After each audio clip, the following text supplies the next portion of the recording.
तो बोलिए स्टार्ट करें बेसिक कंसेप्ट से। चलिए स्टार्ट करते हैं फिर।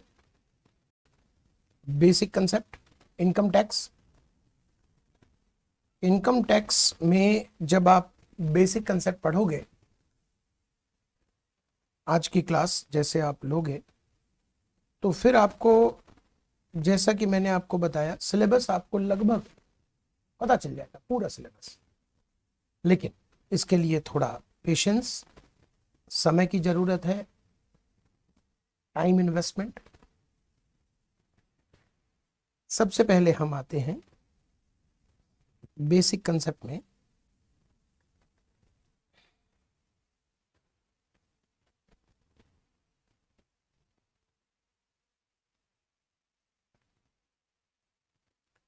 इनकम टैक्स लिखना आपको कुछ भी नहीं है, कहीं कोई लिखने की ज़रूरत नहीं पड़ेगी। लेकिन मुझे चाहिए आपसे बुक, कॉपी, नोटबुक। तो नोटबुक आज तो लाए ही होंगे आप। कुछ बच्चों को बुक अलॉट हो गया, कुछ को हो जाएगा। तो नोटबुक तो आप लेकर आए हो। नोटबुक एक हमें अलग रखना पड़ेगा इनकम टैक्स के लिए, जिसमें हम क्या करेंगे, चैप्टर का नाम लिखेंगे। जैसे चैप्टर का नाम आज आपने लिख दिया बेसिक कंसेप्ट, और इसमें ऑलमोस्ट मैं कुछ भी नहीं लिखवाऊँ तो वो खाली ही रह जाएगा, कोई बात नहीं। फिर दूसरा चैप्टर का नाम लिखेंगे टैक्स रेट। वहां हो सकता है मैं आपको कुछ लिखवाऊं, 2 पेज लिखवाऊं, मैक्सिमम 2 पेज। और जब मैं क्वेश्चन आंसर कहूंगा कि प्रैक्टिस करो, ये क्वेश्चन करो, इसे करके दिखाओ क्लास में भी, तो उस नोटबुक में आप यूज करोगे।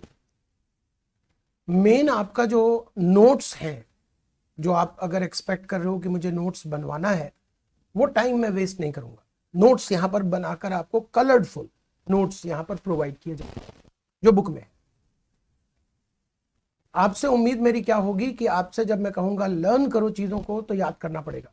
समझाने का जिम्मा मेरा और उसे याद रखने का जिम्मा आपका। हालांकि याद भी मैं करवाता रहूंगा बीच बीच में, लेकिन फिर भी आपको जिम्मेवारी उठानी पड़ेगी। समझने की जिम्मेवारी उठाने की जरूरत नहीं है, वो मैं समझा दूंगा। बस आपको क्या करना है, अगर आप पढ़ते समय कहीं ध्यान आपका कहीं चला जाए, क्लास में जब मैं पढ़ा रहा हूं आपका ध्यान कहीं चला गया, हो ही जाता है, कहीं और सोचने लग गए, कुछ होता ही नहीं, होता होता ही नहीं। अभी मैंने नहीं बोला कहीं आप गए हैं, होता है ना। तो उस समय आप मुझसे रिपीट करवाइए। ये आपके तरफ से मेरा एक काम रहेगा कि आप जरूर करें। कहीं और ध्यान चला गया हो, सर प्लीज एक बार रिपीट कर दीजिए दोबारा। तो मुझसे जब आप रिपीट करवाते रहोगे तो वैसे भी याद हो जाएगा। और कुछ चीजें अगर बीच में नहीं छूटती हैं, सारी बातें आप समझने लगते हो, तो इंटरेस्ट क्रिएट खुद ही हो जाता है किसी भी सब्जेक्ट में। फिर आपका ध्यान भी कहीं नहीं जाएगा। तो क्या जिम्मेवारी लेनी है, कहीं और ध्यान चला जाए तो मुझे बोलो, सर रिपीट करवाइए एक बार और, तो मैं रिपीट कर दूंगा। Basic concept of income tax शुरू करने से पहले आपको मैं ये बताऊं कि इनकम टैक्स में मैं जो भी पढ़ाऊंगा, इनकम टैक्स में मैं जो भी पढ़ाऊंगा वो मैं कहां से पढ़ाऊंगा। नहीं, बुक तो मैं दूंगा, अपनी बुक दूंगा, लेकिन मैंने जो ये बुक बनाई है ये कहां से बनाई है। मैंने भी तो कुछ पढ़ाई की होगी, कुछ पढ़ा होगा। सोर्स क्या है। आप कहते हो ना, कोई बात, आप कोई स्टेटमेंट पास करते हो कि ऐसा हुआ है जी, तो पूछे जाएंगे भाई तुम्हें कैसे पता चला। तो हमारा अभी क्वेश्चन ये है कि बेसिक कंसेप्ट नहीं, पूरे इनकम टैक्स के बारे में जब भी मैं आपसे कुछ कह रहा हूं, तो आपका क्वेश्चन है सर आपको कैसे पता चला। वो आपको कैसे पता चला, इसे हम कहते हैं इनकम टैक्स का सोर्स। सोर्स इनकम टैक्स का मैं कहां से लेकर आता हूं। आप कहेंगे सर आप इनकम टैक्स एक्ट से लेकर आते हो। आप कहेंगे कि सर आप इनकम टैक्स एक्ट से लेकर आते हो। सही कह रहे हैं। इनकम टैक्स एक्ट 1961 में बना है। तो एक तो मेरा जो मेन सोर्स है वो है इनकम टैक्स एक्ट, लेकिन इसके बाद इनकम टैक्स रूल भी है। इनकम टैक्स रूल, मैं इस रूल से भी कुछ चीजें आपको बताऊंगा, तो ये भी एक सोर्स में आएगा कि मैंने यहां से भी पढ़ाई की। उसके बाद इनकम टैक्स एक्ट कौन बनाता है? आप जरा सोचिए, कोई भी एक्ट हमारे देश में कौन बनाता है? हमारे देश में कोई भी एक्ट कौन बनाता है? गवर्नमेंट नहीं बनाती। गवर्नमेंट लॉ नहीं बनाती, गवर्नमेंट लॉ को एग्जीक्यूट करती है, वो एग्जीक्यूटिव बॉडी है। आपने 10th में पढ़ा हो, शायद पढ़ा होगा ना, लेजिस्लेटिव बॉडी, एग्जीक्यूटिव बॉडी और जुडिशियल बॉडी। कुछ याद आता हो आपको तो बोलिए, कभी सुना है आपने? लेजिस्लेटिव बॉडी कौन है? पार्लियामेंट। अगर कोई एक्ट पूरे देश के लिए बन रहा है तो पार्लियामेंट उस एक्ट को बनाता है, और अगर कोई राज्य का है तो फिर विधानसभा विधानसभा यानी स्टेट लेजिस्लेचर।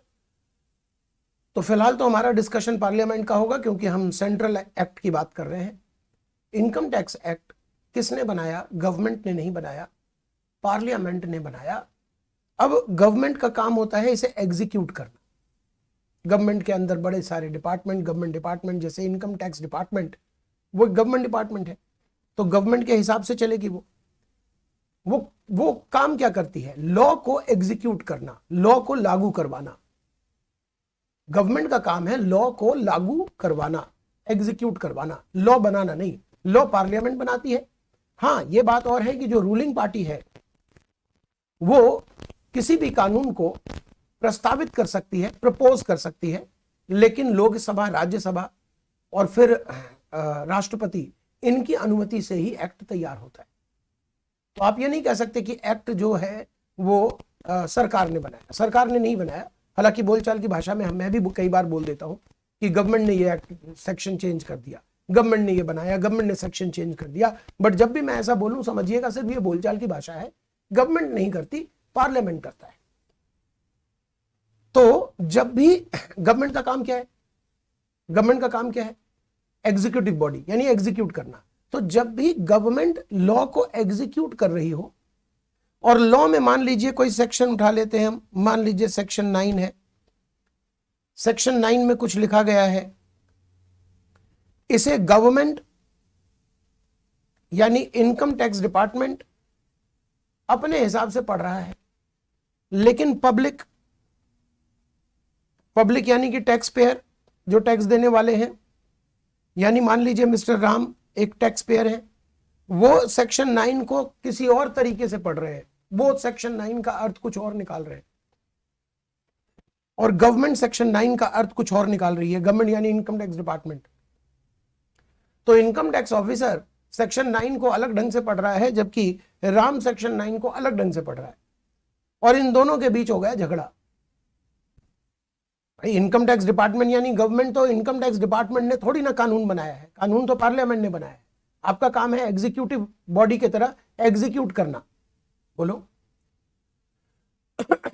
एग्जीक्यूट करना। तो आपका काम है एग्जीक्यूट करना, तो आप एग्जीक्यूट कर रहे हो कानून को पढ़ के। अब कानून पढ़ते समय आपके हिसाब से कानून पढ़ते समय आपको सेक्शन 9 कुछ और तरीके से लगता है, राम को, टैक्स पेयर को सेक्शन 9 का अर्थ कुछ और लगता है।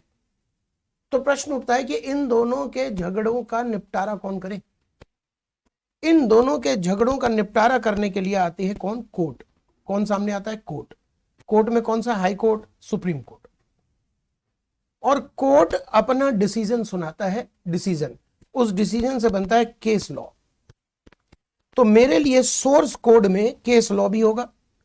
इसका मतलब अगर पास्ट में किसी मुद्दे को लेकर इनकम टैक्स डिपार्टमेंट और एसएससी यानी टैक्स पेयर के बीच में कोई मन मुटाव हो गया, झगड़ा हो गया, कोई परेशानी आ गई, तो उसको सुलझाने के लिए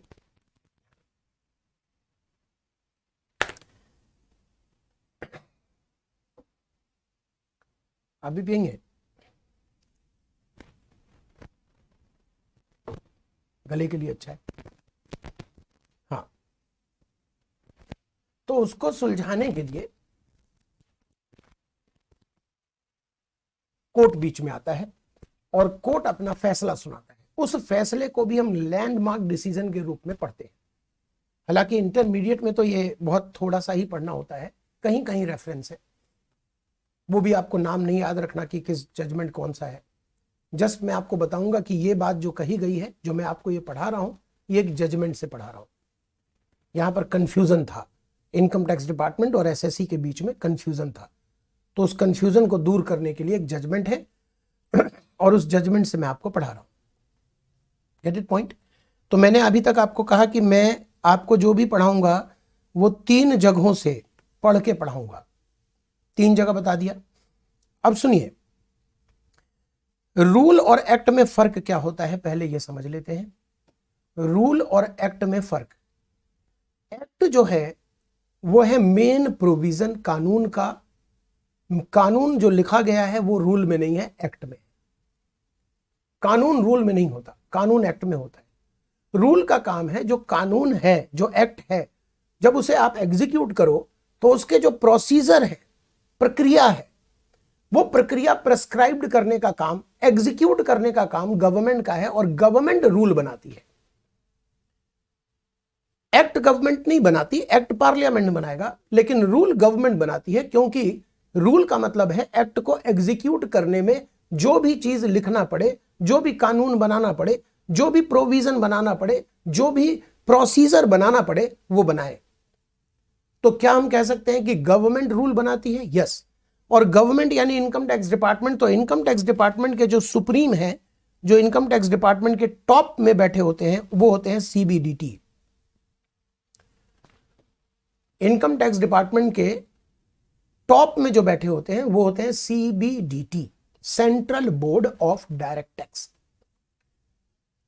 इनको अधिकार दिया गया है कि ये रूल बना सकते हैं। तो सीबीडीटी रूल बनाती है, सरकार भी रूल बनाएगी, गवर्नमेंट भी रूल बनाएगी, और गवर्नमेंट इनको भी पावर दे सकती है रूल बनाने का। तो रूल क्या है? एक्ट को सपोर्ट करने के लिए आता है। कभी भी रूल में अगर एक्ट के विरोध में कुछ लिखा हो, मान लीजिए एक्ट में कुछ लिखा है और रूल उसके विरोध में लिखा जाए, तो ये रूल लागू नहीं हो सकता। क्यों नहीं हो सकता? क्योंकि रूल सिर्फ एक्ट को चलाने के लिए आया है, एक्ट को ओवर रूल करने नहीं आया। एक्ट और रूल में फर्क समझ रहे हैं आप? एक्ट मेन है, रूल सपोर्टिव है, वो उसको चलाने में सहयोगी है। Get it point? ओके। अब इसके बाद क्या होता है, मान लीजिए अभी मैंने आपसे कहा कि सेक्शन 9 में जो लिखा हुआ है वो कंफ्यूजिंग है, समझने में अलग अलग इंटरप्रिटेशन लिया जा सकता है। इंटरप्रिटेशन समझते हो? इंटरप्रिटेशन का मतलब अर्थ निकालना। तो अलग अलग अर्थ निकाला जा सकता है। इनकम टैक्स एक्ट में सेक्शन 9 का अर्थ अलग अलग निकल रहा है। आप कुछ और कह रहे हो कि नहीं जी यहां तो कुछ और लिखा है, मैं कुछ और कह रहा हूं। तो जब डिपार्टमेंट और जनता के बीच झगड़ा हो, उसके लिए आता है जजमेंट, कोर्ट, और उनकी बात दोनों को माननी है। लेकिन जब सोचो इनकम टैक्स डिपार्टमेंट के अंदर ही झगड़ा हो जाए, दिल्ली का कमिश्नर कुछ और पढ़ रहा है सेक्शन 9 को, दिल्ली का इनकम टैक्स ऑफिसर सेक्शन 9 को कुछ और पढ़ रहा है, और बेंगलोर का, कोलकाता का, मुंबई का कुछ और पढ़ रहा है सेक्शन 9 को, अलग तरीके से ट्रीट कर रहा है। तो वहां के लोगों के ऊपर सेक्शन 9 अलग तरीके से लग रहा है, दिल्ली वासियों पर सेक्शन 9 अलग तरीके से लग रहा है। इनकम टैक्स डिपार्टमेंट के ऑफिसर के बीच में ही मतभेद हो गया कि सेक्शन 9 में ये नहीं, ये लिखा है, वो कह रहा है कुछ और लिखा है। तो इनके इंटरनल झगड़े को हटाने के लिए कोर्ट थोड़ी जाना होगा। इंटरनल झगड़े को हटाने के लिए पिताजी को आना पड़ेगा। ये पिताजी हैं इनकम टैक्स डिपार्टमेंट के, भाई इनकम टैक्स डिपार्टमेंट के ये पिताजी हैं, हेड है, हेड ऑफ द फैमिली होती है ना, वो हेड ऑफ द फैमिली है। ये सर्कुलर निकालते हैं,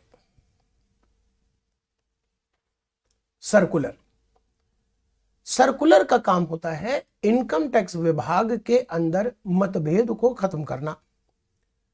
किसी कानून में क्लैरिटी नहीं है तो उसकी क्लैरिटी लाना, लेकिन ये क्लैरिटी किसके लिए ला रहे हैं? इनकम टैक्स डिपार्टमेंट के लिए, टैक्स पेयर के लिए नहीं, जनता के लिए नहीं। सर्कुलर जनता के लिए नहीं निकालेंगे, जनता उसे फॉलो करे, उनकी मर्जी है। जनता चाहे तो सर्कुलर को अवॉइड कर सकता है कि नहीं जी हमको नहीं ये सर्कुलर समझ आ रहा, वो फॉलो नहीं करे।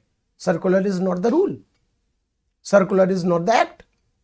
सर्कुलर जस्ट क्लैरिटी है। इनकम टैक्स विभाग के अंदर जो भी कार्य पद्धति है, जो भी एक्टिविटी है, उनके लिए सर्कुलर निकाला जाता है। तो सर्कुलर निकाला जाता है इनकम टैक्स विभाग के ऑफिसर्स के लिए कि तुम लोग अलग अलग मत दिमाग लगाओ, मैं कह रहा हूं यही सबको मानना है, तो वो सब मानेंगे। लेकिन पब्लिक मानेगा सर्कुलर, यह जरूरी नहीं है। तो वी कैन से कि circular is not binding upon tax payer. Circular is not binding, बाध्य नहीं है टैक्स पेयर के लिए, डिपार्टमेंट के लिए बाइंडिंग है। Get it my point? मेरी बात समझ आ गई यहां तक? अच्छा बताओ, बेसिक कंसेप्ट अभी शुरू नहीं किया, मैं क्या बताने जा रहा हूं? मैं सिर्फ ये बताना चाहता था कि कल अगर आप मुझसे पूछोगे कि सर ये आप जो पढ़ा रहे हो आपको कैसे पता चला, आपने कहां पढ़ा है, किस किताब में पढ़ा है, तो मैं कोई पब्लिकेशन हाउस की किताब पढ़ के थोड़ी आपको पढ़ाऊंगा। पब्लिकेशन हाउस की किताब कौन लिखता है? ऑथर लिखते हैं। ऑथर कौन होते हैं? मेरे जैसे भी तो होंगे, मैं भी तो किताब लिखता हूं। तो क्या यह नहीं पॉसिबल है कि ऑथर अपने हिसाब से कुछ चेंज लिख दे? वही आपको थोड़ी पढ़ाऊंगा। तो मैं जो पढ़ाऊंगा वो मेन सोर्स से पढ़ा रहा हूं, बिल्कुल मेन सोर्स से। ये नहीं कि मेन सोर्स को किसी और ने पढ़ा, उसने कुछ और समझा, उसके समझ को मैं समझ के आपको समझा रहा हूं, ऐसा नहीं। मैं फाइनल की भी क्लासेस लेता हूं, फाइनल का टीचर हूं, तो मैंने इसकी डिटेल स्टडी कर रखी है, लॉ पढ़ रखा है अच्छे से, सेक्शंस के पीछे के लॉजिक, सेक्शन के पीछे की कहानी मुझे मालूम है, ये चीजें कब आई, क्यों आई, ये सारी डिटेल मालूम है। तो मैं चाहूंगा कि आपको पता चले कि सोर्स इनकम टैक्स का क्या है। सर सिर्फ इतनी सी बात है? नहीं, एग्जाम में 2 नंबर के क्वेश्चन भी आ सकते हैं कि इनकम टैक्स लॉ के सोर्सेज बताएं। तो आपको लिखना पड़ेगा income tax act 1961, income tax rule 1962, circular, judicial judgement, decision, ये सब है सोर्स। तो ये एक पढ़ाई भी करवा रहा हूं। तो सर्कुलर क्लियर हो गया सर? जब कोई रूल बनाया जाता है, जब कोई रूल बनाया जाता है तो वो रूल किस डेट से लागू होगा, ये बात उस रूल में लिखी होती है। रूल बना तो उसमें लिखा होता है कि ये रूल जो बनाया गया है, ये पद्धति जो प्रोसीडिंग बताई गई है, ये किस दिन से लागू होगा। और कई बार जो रूल है वो कह देता है कि हम आपको बताएंगे किस डेट से ये लागू। कई बार ऐसा लिख दिया जाता है कि हम आपको बताएंगे कि ये किस दिन से लागू होगा।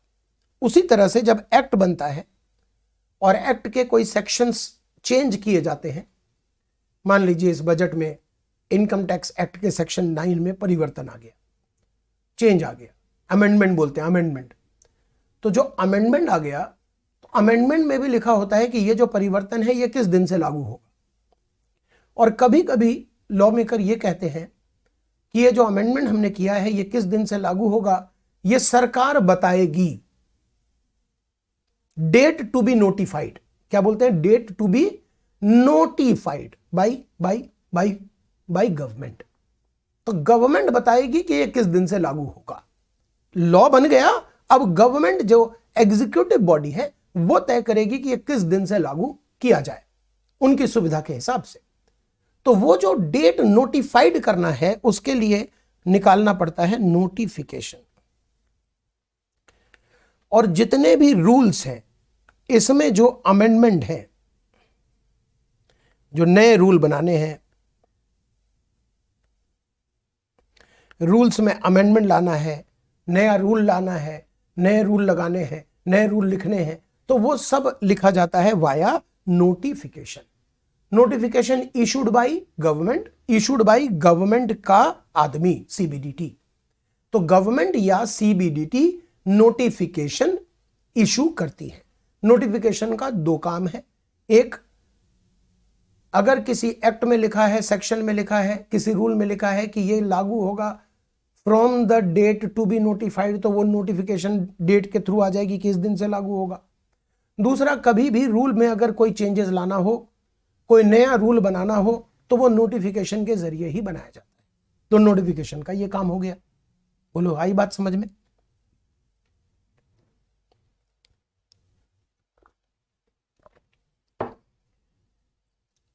अगर एक्ट में कुछ चेंज करना हो,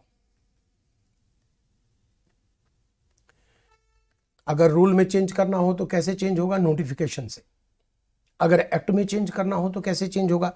देखिए, रूल मेन चीज नहीं है। रूल क्या है? एक्ट को लागू करवाने की पद्धति, एक्ट को लागू करवाने का तरीका। तो वो तरीके में जब भी उन्हें बदलना होता है वो रातों रात बदल देते हैं। कल कोई नया रूल आ जाएगा, परसों रूल नया आ जाएगा, अगले दिन नया रूल पुराने रूल को बदल देगा। तो रूल कभी भी आ सकता है, क्योंकि ये गवर्नमेंट को लाना है।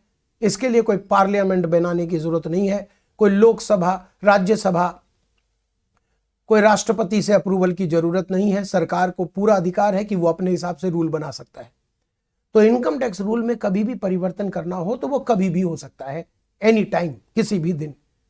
लेकिन एक्ट पार्लियामेंट बनाता है। तो पार्लियामेंट जब सत्र में होगा, जब सेशन में होगा, तभी एक्ट में परिवर्तन किया जा सकता है। तो पार्लियामेंट जब सेशन में होगा तभी एक्ट में परिवर्तन किया जा सकता है। इसलिए जो एक्ट में अमेंडमेंट होते हैं वो मैक्सिमम साल में एक बार होते हैं, कभी कभी 2 बार करना पड़ता है, और उसके लिए स्पेशल सेशन लाना पड़ता है पार्लियामेंट को। लेकिन जनरली जो बजट आता है ना, बजट बनता है, उस बजट के ही एक हिस्से में फाइनेंस बिल लिखा होता है। Budget is not finance bill, finance bill is the part of budget. Finance bill is the part of budget. Budget में तो बहुत कुछ होता है, income expenditure budget, income budget, आने वाले समय में सरकार के व्यू क्या है, सरकार क्या सोचती है, कैसे रोड मैप तैयार करते हैं कि डेवलपमेंट कैसे होगा देश का, वो सारी डिटेलिंग होती है बजट में। तो बजट का ही एक पार्ट होता है फाइनेंस बिल। फाइनेंस बिल का मतलब होता है इनकम टैक्स एक्ट में ये परिवर्तन हम चाहते हैं, proposal. Finance bill is just a proposal कि हम चाहते हैं इनकम टैक्स एक्ट के इस सेक्शन को बदल दिया जाए, हम चाहते हैं इस सेक्शन को हटा दिया जाए, हम चाहते हैं ये नया सेक्शन यहां ले आया जाए। फाइनेंस बिल में होता है। और फाइनेंस बिल राज्यसभा और लोकसभा दोनों जगह से पास होके प्रेसिडेंट की अनुमति होती है, सहमति होती है। अगर ये पास हो जाता है, अगर ये पास हो जाता है तो पास होने के बाद बन जाता है फाइनेंस एक्ट। बताइए, क्या फाइनेंस एक्ट फाइनेंस बिल से बनता है? फाइनेंस बिल क्या बजट का पार्ट बनता है? बजट क्या हर साल एक ही बार आता है? यस, एक्सेप्ट इन इलेक्शन ईयर। 2024 में जैसे इलेक्शन ईयर है तो अभी एक इंटरिम छोटा सा बजट आया, और बजट फिर आए, ऐसे बजट आते रहते हैं। तो हम कह सकते हैं कि बजट जो है वो एक ही बार आता है साल में, लेकिन इलेक्शन वाले ईयर में 2 बार आ जाता है। इलेक्शन जीतने के बाद फिर से आएगा। इलेक्शन जो भी पार्टी जीतेगी वो फिर से बजट पेश करेगी आने वाले 4 वर्षों के लिए। मतलब हर वर्ष के लिए, 1 वर्ष के लिए करेगी, अगले साल फिर करेगी, अगले साल फिर करेगी, 4 वर्षों के लिए उनको अपना हिसाब किताब देखना होता है।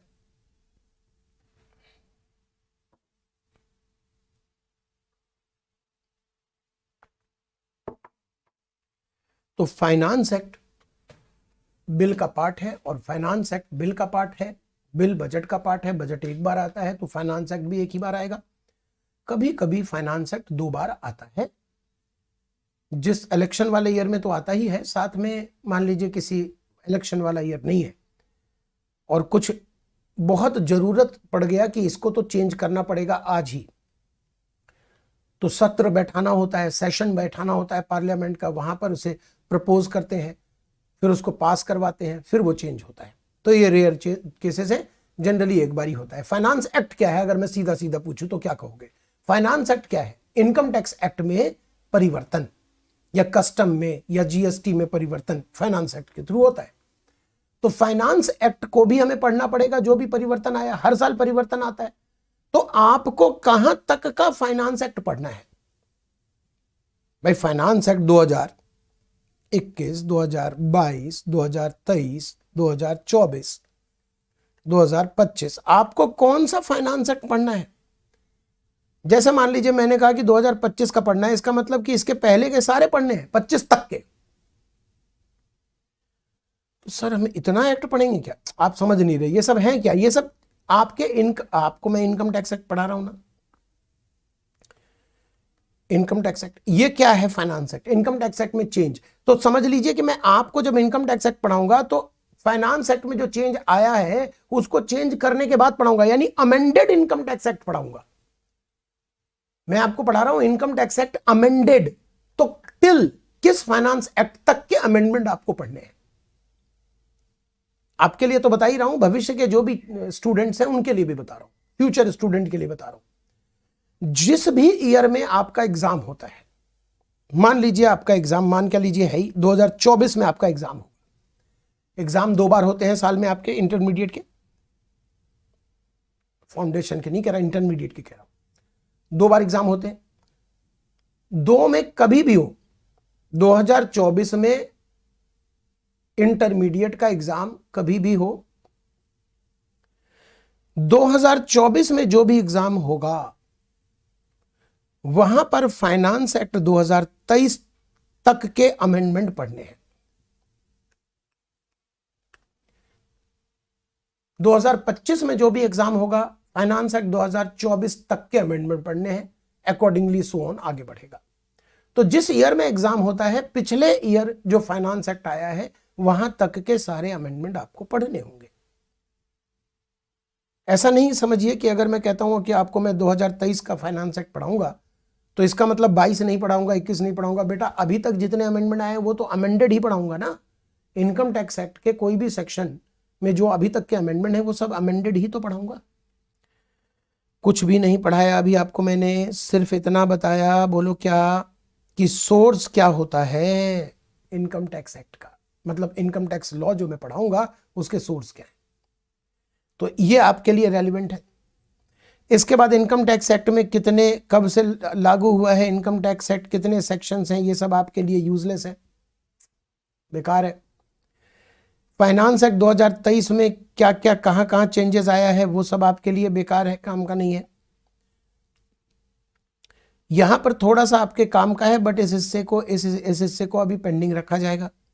सर्कुलर किसे कहते हैं, ये आप अगर सोर्स के साथ लिख सको तो लिख सकते हो एग्जाम में।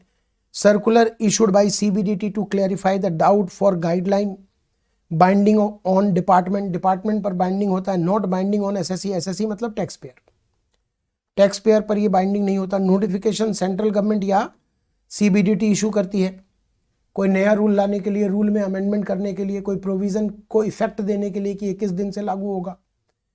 केस लॉ सुप्रीम कोर्ट जो है वो अपेक्स कोर्ट होता है, अपेक्स यानी सर्वोच्च न्यायालय, सबसे ऊपर अपेक्स कोर्ट होता है। इनके जजमेंट होते हैं, लैंडमार्क डिसीजन होते हैं, हाई कोर्ट के भी डिसीजन होते हैं।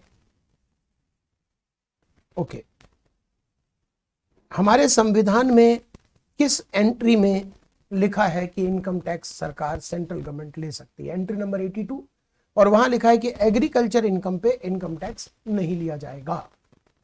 तो ये एमसीक्यू में सॉल्व करने के लिए आएगा, एमसीक्यू।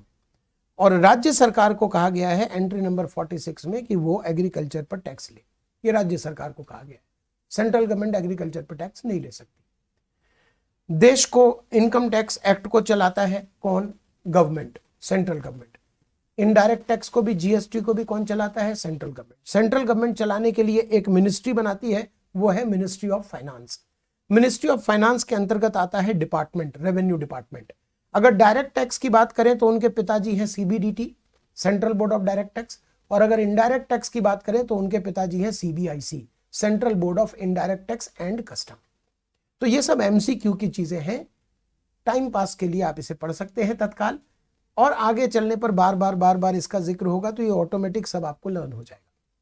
चलिए अब मैं शुरू करूंगा। मैंने कहा ना शुरुआत में, आपने ध्यान नहीं दिया होगा शायद, कि बेसिक कंसेप्ट पढ़ने से पहले, तो ये पहले की बात थी। अब हम बेसिक कंसेप्ट इनकम टैक्स की पढ़ेंगे। आधा घंटा लग गया ना।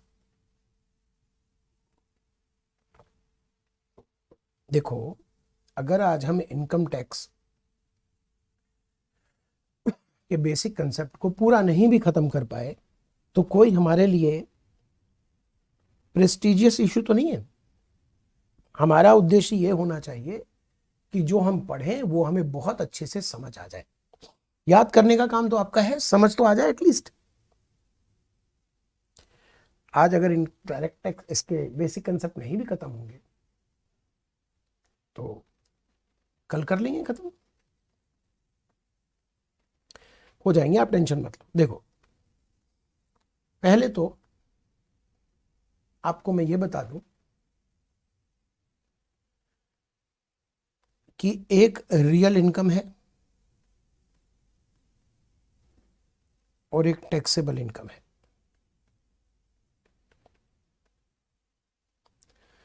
ये दो अब बातें अलग अलग हैं। रियल इनकम का मतलब आप जो वास्तविक कमाते हो, जैसे मान लो कि मिस्टर राम के पास एक रेंट आ रहा है किसी प्रॉपर्टी से, 60,000 रुपये महीना का रेंट है। तो अब मुझे बताओ कि मिस्टर राम की जो रियल इनकम है वो कितनी होगी साल की? 7,20,000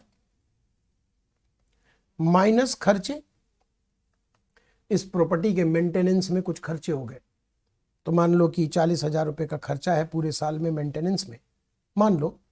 तो इनकी जो रियल इनकम है वो है 6,80,000 पूरे साल का रेंटल इनकम। लेकिन रियल इनकम पर आपको टैक्स नहीं देना, आपको टैक्स जो देना है वो टैक्सेबल इनकम पे देना है। देखिए अगर रियल इनकम पर ही टैक्स सरकार लेती तो इनकम टैक्स इतना कॉम्प्लिकेटेड होता ही नहीं, बहुत सिंपल हो जाता। रियल इनकम तो एक आम आदमी भी अपनी निकाल सकता है कि मेरे प्रॉपर्टी का किराया है 7,20,000 और खर्चे मैंने किए हैं पूरे साल में 40,000, तो खर्चे काट के जो मेरी रियल इनकम आई है वो है 6,80,000, इस पर टैक्स ले लो। देखो how to compute tax liability, it will take 1 और 2 क्लासेस, 1-2 क्लास में खत्म हो जाता है टैक्स लायबिलिटी कैसे निकाला जाए। But how to calculate the taxable income on which tax is to be computed, how to calculate taxable income जिस पर टैक्स आपको निकालना है, इसमें पूरा सिलेबस लग जाता है। देखो टैक्स अगर नॉर्मल रियल इनकम पर ही टैक्स लिया जाता तो इनकम टैक्स पढ़ाने में मुझे कितने कितने लेक्चर्स लगाने थे, 5, 6, 10 लेक्चर बहुत लग गए थे, बहुत तो 10 लेक्चर रियल इनकम पे ही टैक्स निकालना है। तो भैया मान लीजिए एक व्यापारी है, तो व्यापारी को रियल इनकम का पता कैसे चलेगा? P&L अकाउंट से। जॉब वाला है वो तो उंगलियों पे बता देगा कि मेरी जॉब पैकेज मेरा ये है, 10 लाख का पैकेज है साल का। मकान का किराया है, आप खर्चा घटा दो, ये मकान का किराया आ गया। आपने कोई प्रॉपर्टी बेची, 50 लाख की खरीदी थी, 90 लाख में बेची। आपसे कहा जाए कि आपकी रियल इनकम क्या है, आपने 50 लाख में प्रॉपर्टी खरीदी थी, 90 लाख में बेची, आपकी रियल इनकम क्या है? तो आपको 40 लाख है। लेकिन रुको, कुछ ब्रोकर वगैरह भी पैसे ले गए तो 2 लाख वो भी घटा दो, 38 लाख, 38 लाख। अरे खर्चे काट लो। बट सच ये नहीं है कि आपको रियल इनकम पे टैक्स देना है, ये सच नहीं है। रियल इनकम पे टैक्स नहीं लगता, फिर टैक्स किस पे लगता है? टैक्सेबल इनकम पे। सर वो कैसे आएगा? इसी में पूरा सिलेबस लगेगा। पूरे सिलेबस में यही हमें सीखना है कि रियल को टैक्सेबल में कैसे कन्वर्ट किया जाए, how to convert real income into taxable income. ये सिलेबस का मेन हिस्सा है। We are going to learn in whole syllabus how to compute taxable income. तो समझ में आई बात आपको कि रियल एक अलग चीज है, टैक्सेबल अलग चीज है। हालांकि ये भी मैं फैक्ट बता दूं कि real income is equal to taxable income 4% cases हैं ऐसे जहां पर रियल और टैक्सेबल सेम है, तो वो इजी पार्ट हो जाएगा हमारे सिलेबस में। लेकिन 96% केसेस में रियल और टैक्सेबल एक नहीं होता। और आप अगर मन में ये बैठाए हुए हो कि रियल इनकम ज्यादा होगा टैक्सेबल से, यानी टैक्सेबल इनकम जब आप निकालते होंगे तो जरूर रियल इनकम से कम आता होगा टैक्सेबल इनकम, तो ये जो आपने मन में बैठा रखा है ये 90% सही है। इसका मतलब सर कुछ प्रतिशत ऐसे भी हैं क्या? 6% केस ऐसे भी हैं। बेटा ये परसेंटेज तो आपको रफली बता रहा हूं ना, इसको पकड़ थोड़ी लोगे तुम। अरे ये तो बेटा सिखाने के लिए कि आपके मन में एक फ्रेम तैयार हो जाए कि रियल इनकम बराबर टैक्सेबल इनकम नहीं होता भैया। टैक्सेबल इनकम कैसे आता है वही तो सर को सिखाना है। एक तो ये बात आ जाए आपके मन में, और दूसरी बात आपके मन में आ जाए कि कहीं कहीं पर रियल और टैक्सेबल इक्वल हो जाता है, कहीं कहीं पर, लेकिन मैक्सिमम केस में रियल से टैक्सेबल जब निकालते हैं तो कम आता है टैक्सेबल। रियल मान लीजिए जैसे यहां पर 6,80,000 है, अब मैं यहीं टैक्सेबल निकालूंगा तो मे भी वो 6,10,000 आ जाए। कैसे? वो तो पढ़ेंगे ना बेटा, बोलो।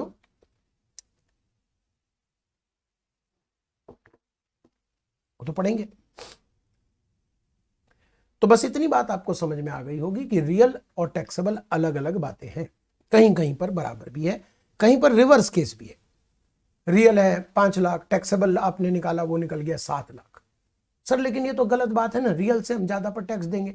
ये तो टैक्स क्यों देंगे हम, अगर हमारी रियल इनकम ही 5 लाख है और आप कह रहे हो कि टैक्सेबल इनकम 7 लाख आने वाला है, तो ये तो सर गलत बात है। कोई 7 लाख पर क्यों टैक्स देगा, ये तो अच्छी बात नहीं है sir. I agree with you, but जब आप वो केस पढ़ोगे ना तब आपको लगेगा अच्छा ही है, इस आदमी, ये आदमी था ही बदमाश, लगा 7 लाख पे टैक्स। तो कुछ केसेस हैं बेटा, जब पढ़ोगे तब की तब, अभी तो दिमाग नहीं लगाओ इसमें। अभी आपके दिमाग में एक बात मुझे डालनी थी, क्या? रियल और टैक्सेबल अलग अलग बातें हैं। दूसरी बात मुझे डालनी थी कि हम निकालेंगे क्या, टैक्सेबल, और हमारे हाथ में होगा क्या, मतलब हमारे क्वेश्चन में क्या दिया रहेगा, रियल इनकम, और हम उसकी मदद से क्या करेंगे, इनकम टैक्स के प्रोविजन लगा के क्या निकाल देंगे, टैक्सेबल इनकम, जिस पर हमें टैक्स लेना है। बोलो समझ आया यहां तक? दूसरी बात मुझे यहां पर आपको बतानी है, एक तो रियल और टैक्सेबल अलग बातें बता दी, एक शब्द है पर्सन, हु कैन अर्न, जो कमा सकता है। जैसे आप भी पर्सन हो भाई, आपकी आज कोई इनकम नहीं है तो क्या हुआ, आप कमा तो सकते हो ना बेटा, यू कैन अर्न, यस और नो।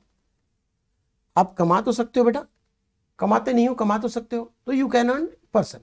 तो पर्सन में इंडिविजुअल भी पर्सन होते हैं, एचयूएफ भी कमा सकता है, कंपनी भी कमा सकती है, पार्टनरशिप फॉर्म भी कमा सकता है, एलएलपी भी कमा सकता है।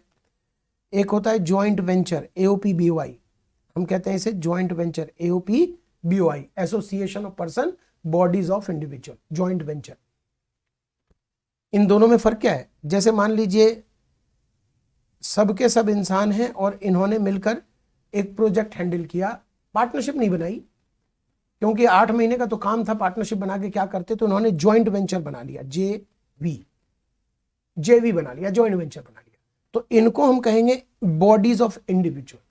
और मान लीजिए कि ज्वाइंट वेंचर में एक इंडिविजुअल होता, एक फर्म होता, एक कंपनी होती, अब इन्होंने ज्वाइंट वेंचर बनाया, तो ये सब इंडिविजुअल तो नहीं है, लेकिन सब के सब पर्सन तो हैं, सब के सब पर्सन तो हैं, तो इनको हम कहेंगे एओपी, एसोसिएशन ऑफ पर्सन। तो पर्सन मतलब जो पैसा कमा सकता है, हम आप सब पर्सन है, छोटा बच्चा भी पर्सन है भाई। छोटा बच्चा नहीं कमा सकता क्या प्रचार में? प्रचार की इनकम नहीं आ सकती? उनके पिताजी ने एफडी करा दिया उनके नाम, तो उसका ब्याज नहीं आ रहा है क्या? छोटा बच्चा भी कमा सकता है, वो पर्सन है। नहीं कमा रहा अलग बात है, पर्सन है। तो पर्सन तो सभी है, लेकिन जिसका हमें मेन इंतजार है वो है टैक्स पेयर।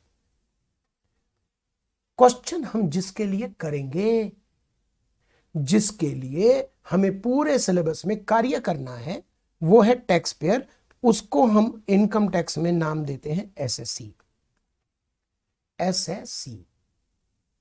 तो क्या मैं समझूं कि आपको मैंने 4 शब्द सिखा दिए, real income, taxable income, person और एसएससी। ये 4 शब्द आपके क्लियर हैं? 2 और वर्ड सिखाना है, सिखाता हूं। 2 शब्द और सिखाना है। आप जानते हैं कि इनकम टैक्स में कैलेंडर ईयर नहीं होता, नहीं जानते तो जान जाइए। अकाउंट्स कॉमर्स में हम जनवरी से ईयर शुरू नहीं करते। कब से शुरू करते हैं? कौन सा ईयर, क्या बोलते हैं हम उसे? बहुत बढ़िया, क्या बोलते हैं उसे हम?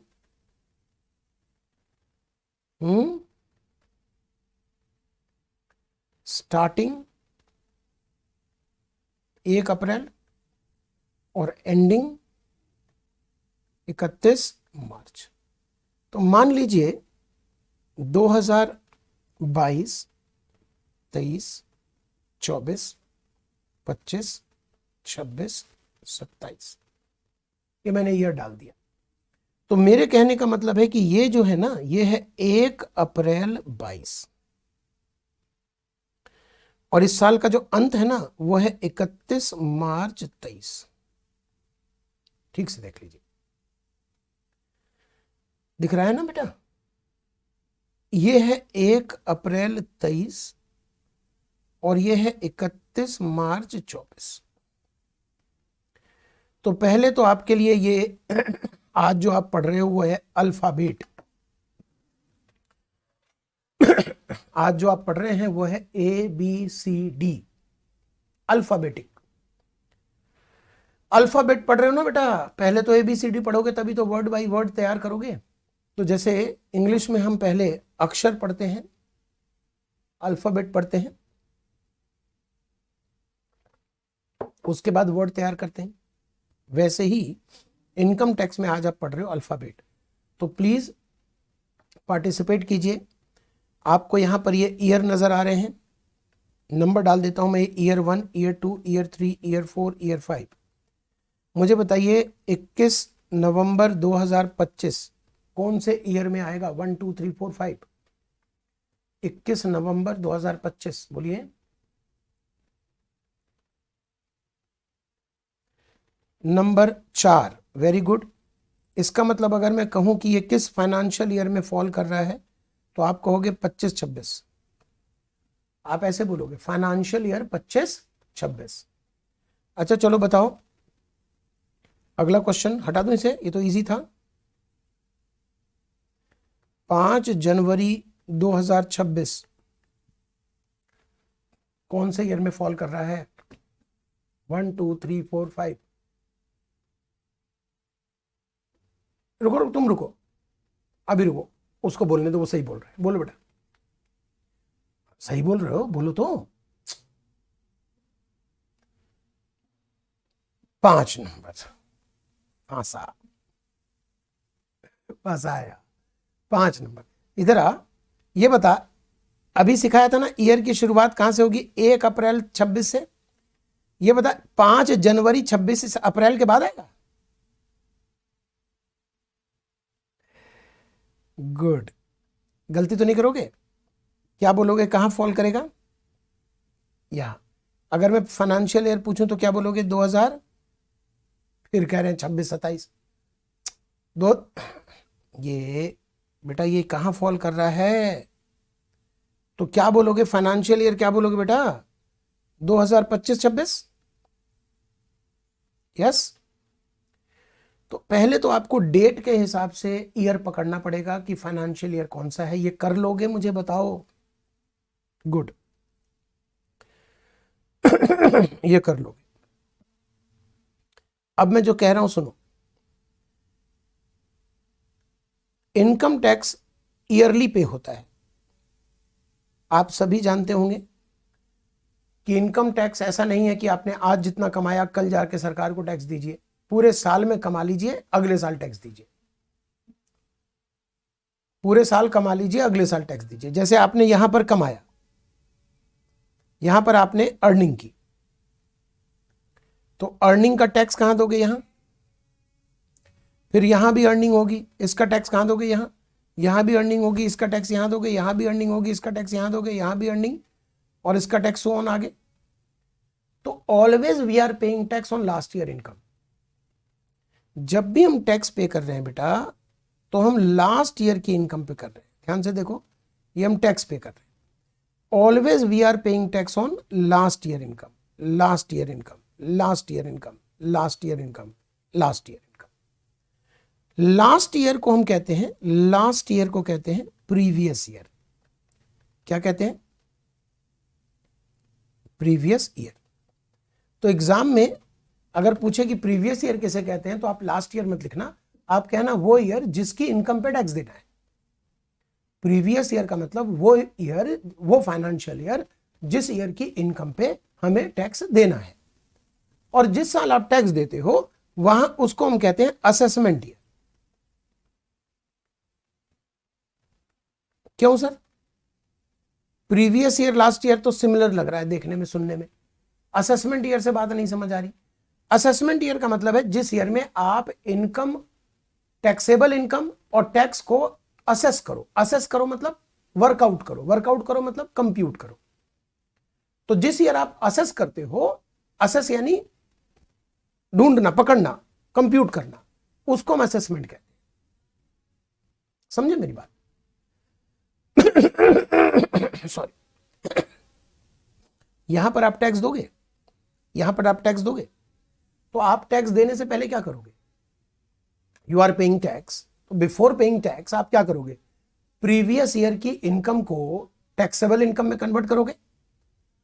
प्रीवियस ईयर की इनकम को टैक्सेबल इनकम में कन्वर्ट करोगे, और टैक्सेबल इनकम में कन्वर्ट करने के बाद टैक्स वर्कआउट करोगे।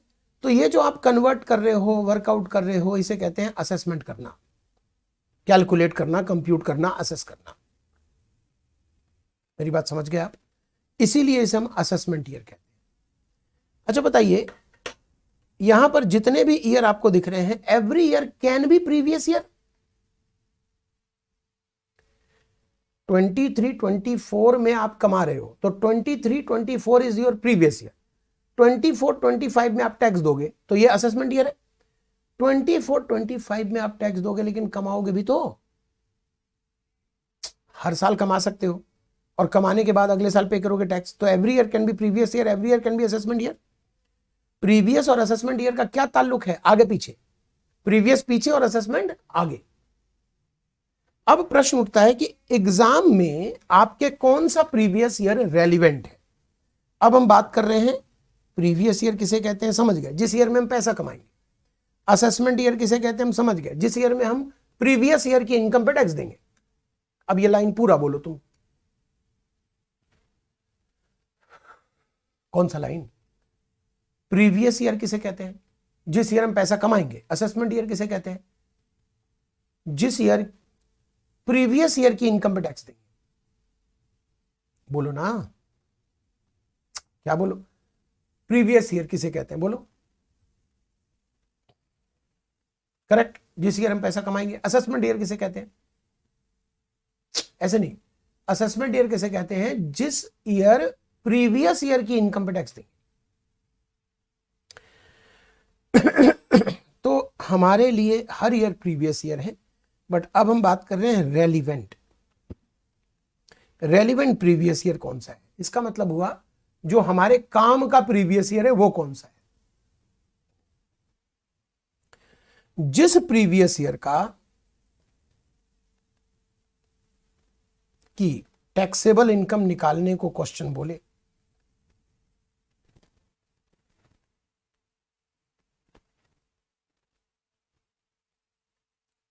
निकालनी है, जिस प्रीवियस ईयर की टैक्सेबल इनकम निकालनी है वो है हमारा रेलिवेंट प्रीवियस ईयर। तो इन योर एग्जाम इन 2024, 2024 में 2 बार एग्जाम होंगे। दोनों बार एग्जाम के लिए एग्जाम में रेलिवेंट प्रीवियस ईयर आपके लिए होगा 2023-24। अगर 2025 में आप एग्जाम दे रहे हो तो आपका जो रेलिवेंट प्रीवियस ईयर 2025 में दोनों अटेम्प्ट में, किसी भी अटेम्प्ट में दे रहे हो तो रेलिवेंट प्रीवियस ईयर होगा 2024-25। ये हमारा पैटर्न है एग्जाम का। 2024 में 2 बार एग्जाम होंगे, दोनों बार के लिए प्रीवियस ईयर होगा 23-24, यानी 23-24 के क्वेश्चन दिए होंगे कि 23-24 में ये पैसा कमाया गया, इस पर टैक्स निकालो। बताओ इसका असेसमेंट ईयर क्या होगा? 24-25, और इसका असेसमेंट ईयर क्या होगा? 25-26। तो एग्जाम में एग्जामिनर में ask with terms of previous year, with terms of assessment year, depending upon उनका मूड। मतलब वो ये कह सकता है कि compute tax for assessment year 24-25। आपका एग्जाम, हम एक पकड़ के चल रहे हैं, आपका एग्जाम 2024 में, ठीक है। तो एग्जामिनर लिखेगा compute tax for assessment year 24-25। बात वही है, 23-24 की इनकम पे टैक्स निकालना है।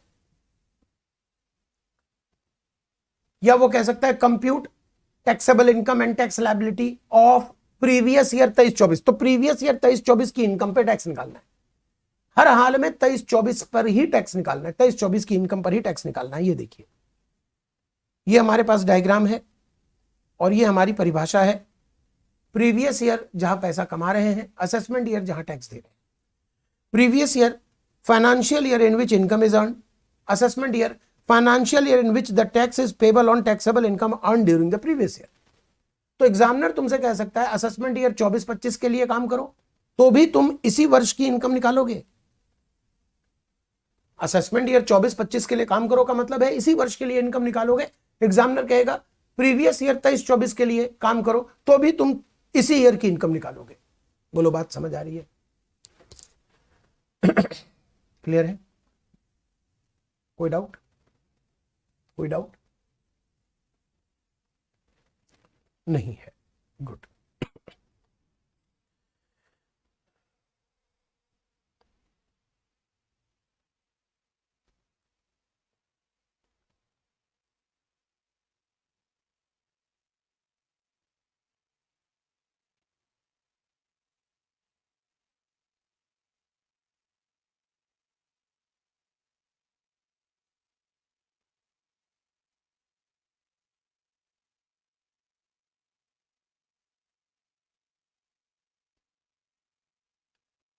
प्रीवियस ईयर में तुमने पैसा कमाया, सही है? फैक्ट समझे? प्रीवियस ईयर में तुमने पैसा कमाया और असेसमेंट ईयर में तुम्हें टैक्स देना है। प्रीवियस ईयर में तुमने पैसा कमाया और असेसमेंट ईयर में तुम्हें टैक्स देना है।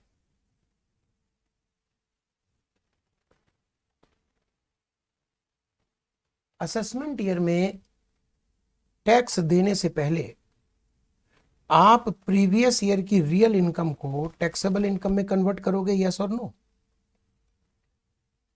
आप प्रीवियस ईयर के रियल इनकम को टैक्सेबल ईयर में कन्वर्ट करोगे, यस और नो? यस। पहले टैक्स निकालोगे या पहले टैक्सेबल इनकम निकालोगे? असेसमेंट ईयर में पहला काम क्या करोगे तुम? असेसमेंट ईयर में पहला काम क्या करोगे? टैक्सेबल इनकम निकालोगे। आपने तो देखा ही ना, रियल इनकम पे टैक्स नहीं देते हम, टैक्सेबल पे टैक्स देते हैं। तो पहला काम क्या करोगे? आप टैक्सेबल इनकम निकालोगे। कैसे निकालोगे वो तो मैं सिखाऊंगा। दूसरा काम क्या करोगे? टैक्स लायबिलिटी निकालोगे। मान लो तुमने निकाला कि तुम्हारी टैक्सेबल इनकम 25 लाख है और टैक्स लायबिलिटी मान लो तुमने निकाला 5 लाख, मान लो, हाँ 5 लाख रुपए, 5,60,000 तुम्हारी टैक्स लायबिलिटी है, मान लो। रियल इनकम कुछ और हो सकता है बेटा, ध्यान रखना।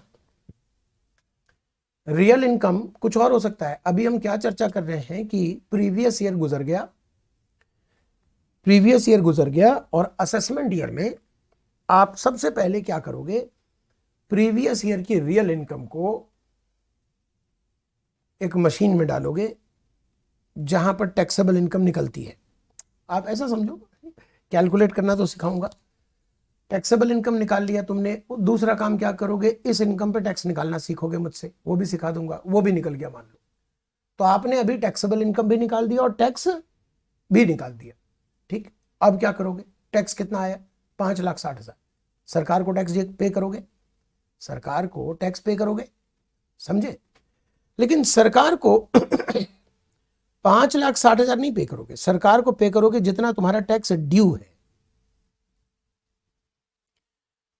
दो शब्द यहां आपको मैं दिखाना चाहता हूं, टैक्स लायबिलिटी और दूसरा शब्द है टैक्स ड्यू। पहला शब्द है टैक्स लायबिलिटी और दूसरा शब्द है टैक्स ड्यू। टैक्स लायबिलिटी आप निकालोगे, लेकिन सरकार को जो पे करोगे असेसमेंट ईयर में, असेसमेंट ईयर में वो टैक्स लायबिलिटी नहीं पे करोगे, टैक्स ड्यू पे करोगे। क्यों? फर्क क्या है? जैसे 5,60,000 सरकार जो तुमसे लेती है वो 3 तरीके से लेती है। सरकार कहती है आप 5,60,000 हमारे पास कैसे पहुंचाओगे? एक तो हम टीडीएस के रूप में आपका कुछ टैक्स पहले ही काट ले। सुन रखा है ना आप लोगों ने, अभी डिटेल समझाऊंगा। टीडीएस के रूप में कुछ टैक्स आपका हम पहले ही काट लेंगे, कुछ आपसे हम कहेंगे खुद जाकर एडवांस टैक्स के रूप में जमा करा दो। ये दोनों कार्य होगा इन प्रीवियस ईयर। तो प्रीवियस ईयर में मान लीजिए आपका टीडीएस 1,00,000 रुपए कट चुका है, समझाऊंगा क्या होता है। और मान लीजिए एडवांस टैक्स आपने खुद ही जाकर सरकार को 3,00,000 रुपए दे दिया है। तो ये दोनों पैसे तो प्रीवियस ईयर में सरकार पे पहुंच गए। असेसमेंट ईयर में जब आप फाइनल टैक्स निकाल रहे हो 5,60,000, तो गवर्नमेंट को 5,60 थोड़ी दोगे, ऑलरेडी गवर्नमेंट को पहुंच चुका है आपका 4,00,000। तो आप गवर्नमेंट को कितना दोगे? 1,60,000। तो क्या फर्क है टैक्स लायबिलिटी और टैक्स ड्यू में? टैक्स ड्यू का मतलब होता है tax liability minus TDS minus advance tax. Tax liability minus TDS minus advance tax is equal to tax due. यही आपको सरकार को जमा कराना है असेसमेंट ईयर में। असेसमेंट ईयर में पूरी टैक्स लायबिलिटी जमा नहीं करानी, इसका कुछ हिस्सा प्रीवियस ईयर में ही सरकार के पास पहुंच जाती है। कैसे बताता हूं। मान लीजिए हमारा जो टैक्स पेयर है वो है मिस्टर राम। राम की ही आपने निकाली है टोटल टैक्सेबल इनकम, जो आ रहा है 25 लाख।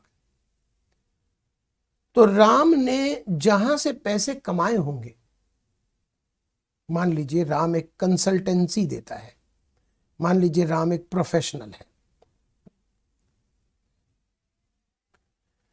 मान लीजिए राम प्रोफेशनल इंजीनियर है, तो वो कंपनियों को कंसल्टेंसी देता है। तो जहां से भी राम को फीस आती होगी, राम जहां से भी फीस कमाता है, जिस कंपनी से, ए लिमिटेड से उसने फीस कमाई है, वाई एक्स लिमिटेड से कमाई है, वाई लिमिटेड से कमाई है, जेड लिमिटेड से कमाई है, इन सब से उसने फीस कमाई है पूरे साल में। तो गवर्नमेंट इन सभी से कहती है कि आप राम को जो पैसा दोगे उस पैसे में 10% काट के सरकार पे जमा करा देना और राम की डिटेल भर देना। टीडीएस क्या होता है? Tax deducted at source. मेरे साथ बोलो तो क्या होता है टीडीएस? टैक्स, बोलो अभी मेरे साथ, टैक्स डिडक्टेड एट सोर्स। इसे पूरा बोलो, टैक्स डिडक्टेड एट सोर्स। फिर से बोलो, टैक्स काटा गया सोर्स पर। फिर से बोलो, टैक्स डिडक्टेड, काटा गया, टैक्स काटा गया, बोलो टैक्स काटा गया सोर्स पर, डिडक्टेड एट सोर्स। सोर्स यानी जहां से हम कमाते हैं, बोलो टैक्स काटा गया जहां से हम कमाते हैं। टैक्स काटा है जिसने मुझे पैसे दिए हैं। होता क्या है, जैसे मान लीजिए मैंने किसी कंपनी में ऑडिट की और कंपनी से काम चार्ज किया मैंने 1,00,000 रुपए। तो गवर्नमेंट ने कंपनी को धमका रखा है कि रंजीत कुंवर को 1,00,000 मत देना, 90,000 देना, 10,000 रुपए काट लेना। अब गवर्नमेंट की धमकी है, कंपनी तो मानेगी नहीं तो पिट जाएगी। तो कंपनी 10,000 रुपए काट लेगी, मुझे 90,000 देगी। मैं पहले लड़ूंगा कंपनी से कि क्या बदतमीजी है, हमारी आपकी बात 1,00,000 की हुई थी, मेरा 10,000 डुबा रहे हो, कहां गया मेरा 10,000? गवर्नमेंट कहती है घबराओ नहीं। कंपनी से कहा सरकार ने कि आप 10,000 सरकार के खाते में जमा करा दीजिए, रंजीत कुंवर का नाम पीछे लिख दीजिए, रंजीत कुंवर का नाम लिख दीजिए। ये रंजीत कुंवर का समझिए कि एडवांस में सरकार के पास टैक्स पहुंच गया। तो सर ये एडवांस टैक्स है? नहीं, ये नहीं एडवांस टैक्स, ये टीडीएस है। एडवांस टैक्स जो मैं अपनी इच्छा से खुद अपने पॉकेट से निकाल के जमा कराऊंगा वो एडवांस टैक्स है। ये मैंने नहीं जमा कराया, ये जहां से मुझे पैसे मिल रहे थे उसने काट लिए, उसने जमा करा दिया। तो टीडीएस क्या होता है? आप जहां से भी कमाओगे, आपके पिताजी जॉब करते हैं तो जिस कंपनी से पैसा आएगा वो कंपनी काट लेगी टीडीएस, लेकिन ये कंपनी काट कर रख नहीं लेगी, सरकार को जमा करा देगी और आपके पिताजी का नाम पीछे लिख देगी कि ये पैसे उनके हैं, ताकि आपके पिताजी जब असेसमेंट ईयर में अपनी टैक्स लायबिलिटी 5,60,000 निकाले तो वो 5,60,000 ना पे करें। वो कहें कि मेरा तो पहले ही 1,00,000 का टीडीएस जमा हो चुका है आपके पास, 3,00,000 मैंने अपने हाथों से जमा करा दिया एडवांस टैक्स, तो मैं सिर्फ आपको 1,60,000 और दूंगा। उम्मीद करता हूं अब मेरी बात आपको थोड़ी बहुत समझ आ रही होगी। तो टीडीएस क्या है, वैसे तो डिटेल में हम पढ़ते हैं, टीडीएस चैप्टर में हमारे सिलेबस का पार्ट है। टीडीएस क्या है कि सरकार कहती है जहां से आपको इनकम आएगी ना, सोर्स, वहीं पे कटवा देंगे आपका टैक्स। और उस आदमी से सरकार कहती है, जो पैसा देने वाला है, पेयर, कि तुम काट कर सरकार को जमा करा दो, और जिसका तुमने टीडीएस काटा है उसकी डिटेल भर देना, ताकि हम आइडेंटिफाई कर सके कि ये पैसा किसका हमारे पास आया। तो राम जब अपनी टैक्स लायबिलिटी 5,60,000 निकालेगा, तो सरकार को कहेगा मेरी टैक्स लायबिलिटी 5,60 है, आप पे ऑलरेडी 1,00,000 जमा हो चुका है। समझे मेरी बात? अच्छा बताइए, अभी मैंने एक ऑडिट किया था, उस कंपनी से मुझे कितने पैसे आने थे? 90,000 तो उसने दिया, आने कितने थे? 1,00,000। मुझे मिला कितना? 90।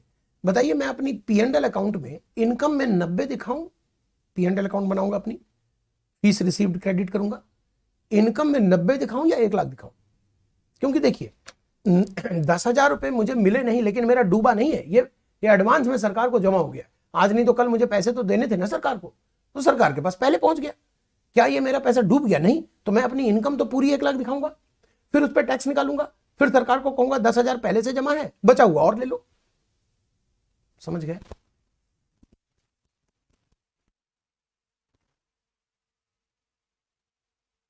बता, बोलो क्या कह रहे हो? हाँ, एडवांस टैक्स अभी बताऊंगा क्या होता है, अभी टेंशन मत लो। टीडीएस और एडवांस टैक्स दो अलग बातें हैं। हाँ, दोनों जमा हो जाता है सरकार पे पहले। हाँ, बचा हुआ आप दोगे, यही वो पूछ रहा है। एक मिनट रुको। हाँ, अब आप सुनो मेरी बात, बहुत अच्छा क्वेश्चन है। पहले तो इसका क्वेश्चन बहुत बढ़िया है, सुनो। ये कह रहे हैं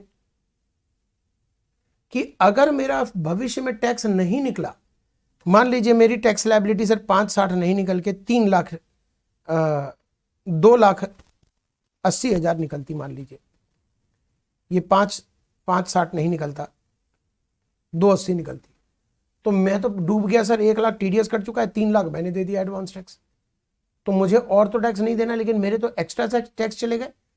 जी सर, एक्स्ट्रा चले गए। कितना? 1,20। इस एक्स्ट्रा टैक्स के ऊपर चिंता ना करो, 1,20 आपको रिफंड मिलेगा। और चूंकि आपका पैसा पहले ही सरकार के पास पहुंच गया, जो कि नहीं पहुंचना चाहिए था, ज्यादा पहुंच गया, तो इस पर आपको सरकार सेविंग अकाउंट का जो ब्याज है उससे ज्यादा 6% का ब्याज देगी।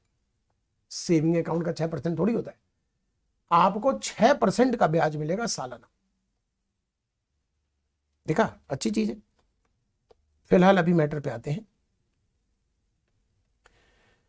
तो टीडीएस क्या है समझ आ गया? सर टीडीएस तो समझ गए कि जैसे जैसे मैं पैसा कमाऊंगा, जहां से पैसा मुझे मिलने वाला है वो लोग काट लेंगे और सरकार को जमा करा देंगे, मेरा नाम दे देंगे। एडवांस टैक्स क्या है सर? एडवांस टैक्स सरकार आपसे गुजारिश करती है, रिक्वेस्ट करती है कि देश की तरक्की में हाथ बटाएं और आप अपने इनकम का अंदाजा लगा के प्रीवियस ईयर में ही एडवांस टैक्स दे दे। सबसे नहीं कहती सर, जो ज्यादा पैसे वाले हैं, ज्यादा पैसे वाले हैं, उनसे कहती है। देखिए, ये आपका प्रीवियस ईयर है, ये आपका जो एरो दिख रहा है ये क्या है? आपने पैसे कमाए हैं। यहां पर देखिए, जैसे जैसे आप कमाएंगे, जहां जहां से कमाएंगे, वो लोग आपका टीडीएस काट काट के सरकार को जमा कराते रहेंगे। तो ये टीडीएस तो क्या है कि आप कमाते जाओ और जहां से पैसा आने वाला है वही आपको सरकार को, वही टीडीएस काट के आपको सरकार तक जमा करा देगी। अब सरकार, जो करोड़पति लोग हैं, आम आदमी नहीं एडवांस टैक्स देता, जो ज्यादा कमाने वाले हैं, उनसे सरकार रिक्वेस्ट करती है कि आप तो बहुत कमा रहे हो, आप पूरे साल की टैक्स का एक अंदाजा लगा लो, अंदाजा, और अंदाजा लगा के 15% यहां जमा करा दो, 45% मतलब 30% और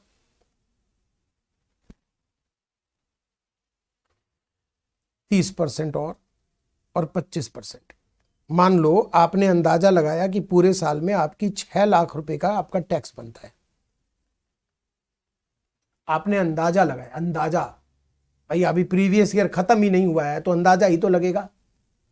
आपने अंदाजा लगाया कि आपका टैक्स 6 लाख रुपए बनता है, और मान लीजिए कि आपने ये भी अंदाजा लगा लिया कि आपका 5 लाख रुपए का टीडीएस कट जाएगा, तो आपके अंदाजे के हिसाब से आपको 1 लाख का टैक्स देना चाहिए। टीडीएस कट गया तो 1 लाख का 15%, 15,000 आप यहां दे दो, 30,000 आप यहां दे दो, 30,000 आप यहां दे दो और 25,000 आप यहां दे दो। सरकार कहती है कि पूरे 1 लाख हमको एडवांस के रूप में दे दो। आपने कहा लेकिन ये तो गलत बात है, तो सरकार ने कहा फिर मत दो, तुम्हारी मर्जी, देना चाहिए। कानून बनाया हुआ है हमने एडवांस टैक्स का, ताकि सरकार को थोड़ी रेवेन्यू जल्दी मिल सके। अरे आज नहीं तो कल देना ही है ना तुमको, अंदाजे पे दे दो। सर ऐसे तो कोई आदमी गलत अंदाजा लगाएगा, कहेगा मेरा टैक्स नहीं बनता, बिल्कुल ठीक है। लेकिन जो बड़े लोग हैं, करोड़पति लोग हैं, रिस्पेक्टिव, जो बहुत इज्जतदार सम्मानित लोग हैं, वो लोग ऐसा नहीं करते, वो एडवांस टैक्स देते हैं। और सरकार ने आगे पढ़ोगे आपके एडवांस टैक्स अगर आपने गलत अंदाजा लगाया तो उसके लिए थोड़ी बहुत मरम्मत भी रखी है। ये तो गलत बात है सर, अंदाजा तो गलत लग ही जाता है। नहीं, कुछ थोड़ा सा मार्जिन भी रखा है कि इतना अंदाजा गलत चलेगा, लेकिन इससे ज्यादा गलत लगाया तो अच्छा नहीं है। खैर इन सब मुद्दे पे नहीं जा रहे, हम क्या जा रहे हैं कि एडवांस टैक्स सरकार लेती है, और अगर किसी आदमी ने सही सही अंदाजा लगाया तो पूरे टैक्स जो उसका बनता है असेसमेंट ईयर में जमा कराना, वो एडवांस टैक्स के रूप में प्रीवियस ईयर में ही खत्म कर देगा। देखे 100% हो गया ना बेटा। अब मान लीजिए कि फाइनल जो असेसमेंट ईयर में आपका टाइम आया, ड्यू डेट आया कि अब आपको टैक्स देना है, आपने टैक्स निकाला, पता चला कि आपका पूरा एडवांस टैक्स और टीडीएस हो चुका है, तो आप टैक्स मत दो। और चूंकि पीछे आपने अंदाजा लगाया था, हो सकता है आपने गलत अंदाजा लगाया, आपका टैक्स ज्यादा बनता है, तो जो बच गया वो दे दो। जो उस समय टैक्स दोगे उसे हम कहते हैं सेल्फ असेसमेंट टैक्स।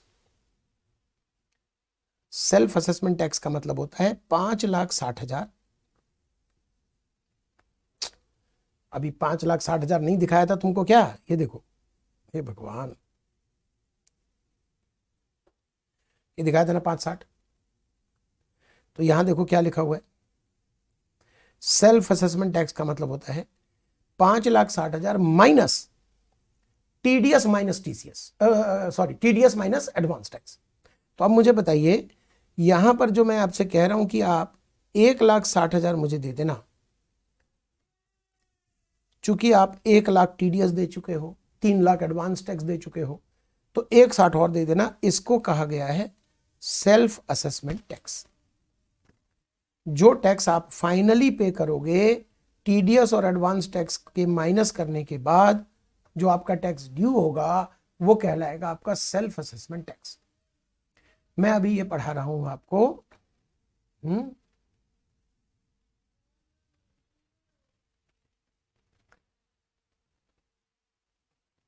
अच्छा, तो 2 पार्ट में कर दें बेसिक कंसेप्ट। तो आज तो कुछ खास पढ़ाया नहीं, धीरे धीरे पढ़ाने में समय तो लगता है। देखते हैं, ब्रेक तो बीच में दे देंगे ना, फिर तो ठीक है। अभी ब्रेक दे रहे हैं बस। तो असेसमेंट ईयर में आपका पहला काम होता है टोटल टैक्सेबल इनकम निकालना, टैक्स लायबिलिटी निकालना। दूसरा काम होता है एडवांस टैक्स टीडीएस जो आपने दे रखा है उसे माइनस करके जो बच गया वो सेल्फ असेसमेंट टैक्स आपको जमा कराना है। चाहो तो बैंक में मैनुअली जाके जमा करा दो या ऑनलाइन पे कर दो, आपकी मर्जी है। बैंक में जाओ और जमा करा दो, गवर्नमेंट के खाते में जमा होता है। इनकम टैक्स डिपार्टमेंट में टैक्स जमा नहीं होता, इनकम टैक्स डिपार्टमेंट में टैक्स नहीं जमा होता। टैक्स तो सेंट्रल गवर्नमेंट को जाएगा। बैंक में जाइए और टैक्स जमा करा दीजिए, या ऑनलाइन बैंक में टैक्स जमा हो जाता है। तीसरा काम होता है आपका, आप अपनी डिटेल फाइल करेंगे आईटीआर में। आईटीआर में आप अपनी पूरी डिटेल देंगे, आपने टैक्स इनकम कैसे निकाली, टैक्स कैसे निकाला और टैक्स जमा कैसे कराया, इन सब की डिटेल जाती है। भाई टैक्स आपका टीडीएस के रूप में गया है तो वो डिटेल देंगे कि इतना रुपया टीडीएस कटा था मेरा, एडवांस टैक्स मैंने इस तारीख को जमा कराया इस बैंक में, सेल्फ असेसमेंट टैक्स हमने इस तारीख को इस बैंक में जमा कराया, तो उसकी डिटेल आपको देनी पड़ेगी। आईटीआर में क्या होता है, 3 चीजें जाती है। एक आपकी डिटेल, एक आपने टैक्स और इनकम को कैसे निकाला है उसकी डिटेल, और तीसरी डिटेल जाती है आपका जो 5,60,000 निकला था टैक्स, उसको आपने जमा कैसे करा। यहां पर नीचे मैंने आईटीआर के नंबर दे रखे हैं, फॉर्म 7 प्रकार के आईटीआर हैं। आपके पिताजी इसमें कौन सा भरते हैं ये आपको अगली क्लास में पढ़ के सोच के आना है। जैसे आपके पिताजी बिजनेसमैन है तो वो ये वाला रिटर्न भरते होंगे। आपने कहा नहीं जी जॉब वाले हैं, तो वो जॉब वाले हैं तो ये रिटर्न भरते होंगे, जॉब वाले हैं तो ये रिटर्न भरते होंगे। आपने कहा नहीं जी पिताजी की टैक्सेबल इनकम जो है वो है 90 लाख, अच्छा तो फिर ये नहीं कुछ और भरते होंगे। देखिए ना, पहला रिटर्न कौन भरता है, individual having TTI up to 50 lakh. दूसरा रिटर्न भरता है कौन, इंडिविजुअल एचयूएफ जिसकी बिजनेस इनकम नहीं है,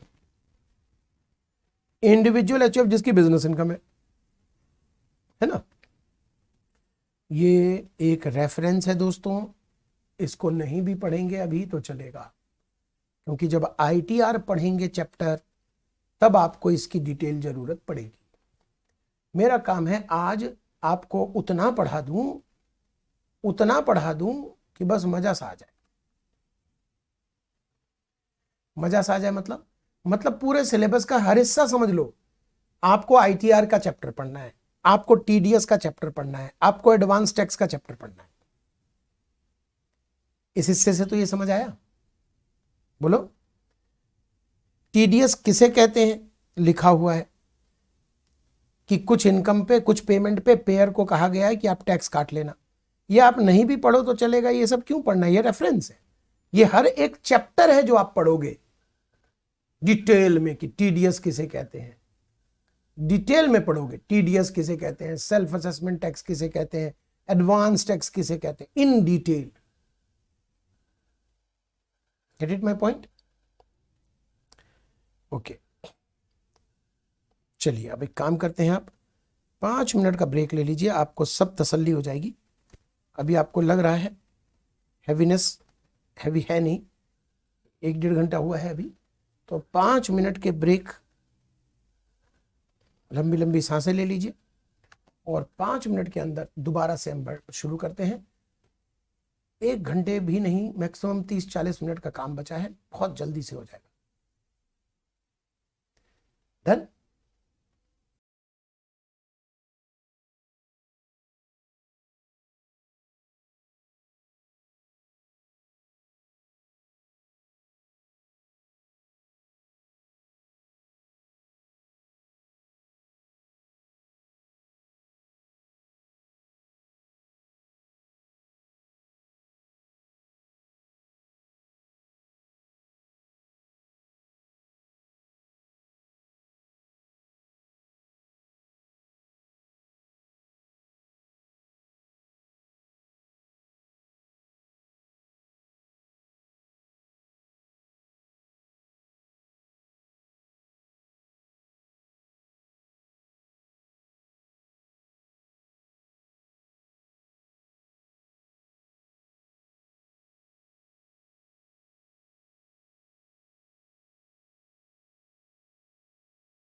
बोलो जी, अब ठीक है?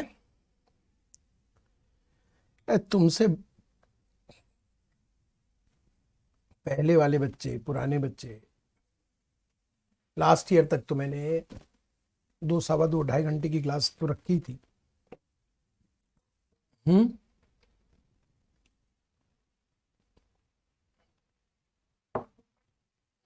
फाउंडेशन में आदत खराब हुई तुम्हारी।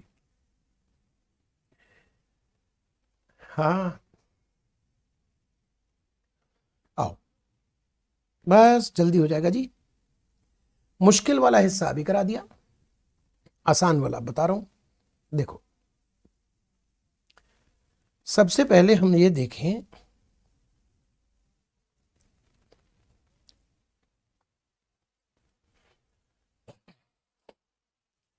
इनकम टैक्स में सेक्शन 4 है, वो है हमारा basis of charge.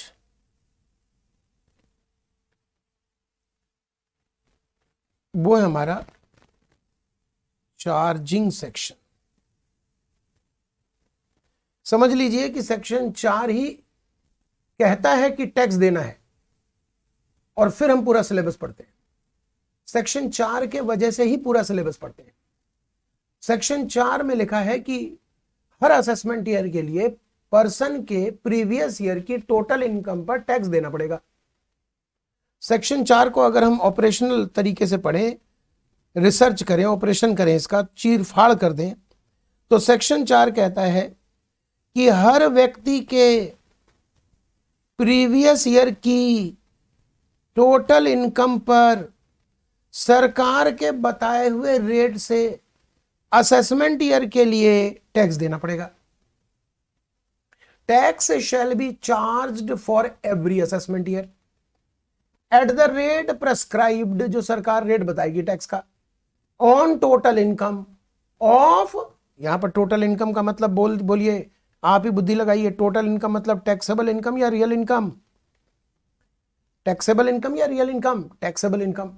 Total income of previous year of every person, हर व्यक्ति के प्रीवियस ईयर की टोटल इनकम पर टैक्स रेट, बताए गए टैक्स रेट से असेसमेंट ईयर के लिए टैक्स निकालना पड़ेगा। चलिए एक लाइन में बोल के दिखाइए। हर व्यक्ति के प्रीवियस ईयर की टोटल इनकम, हर व्यक्ति के प्रीवियस ईयर की टोटल इनकम। अब आपकी प्रीवियस ईयर की टोटल इनकम है ही नहीं, तो आप साइड बैठ जाइए, जिसकी है वो सोचे। हर व्यक्ति के प्रीवियस ईयर की टोटल इनकम पर प्रेस्क्राइब्ड रेट से असेसमेंट ईयर के लिए टैक्स चार्ज होगा। तो अगर हम इनकम टैक्स की परिभाषा बनाना चाहे, फॉर्मूला बनाना चाहे, तो इनकम टैक्स का फॉर्मूला है इनकम टैक्स बराबर total income multiply rate of tax. अब हम टोटल इनकम की परिभाषा समझना चाहते हैं। टोटल इनकम, टोटल इनकम की क्या परिभाषा है? टोटल इनकम की परिभाषा अगर हम समझें तो उसके लिए हमें एक फ्लो चार्ट फॉलो करना पड़ेगा।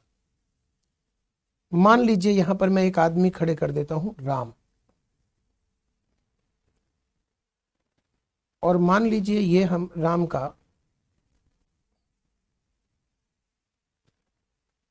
23-24 मान लेते हैं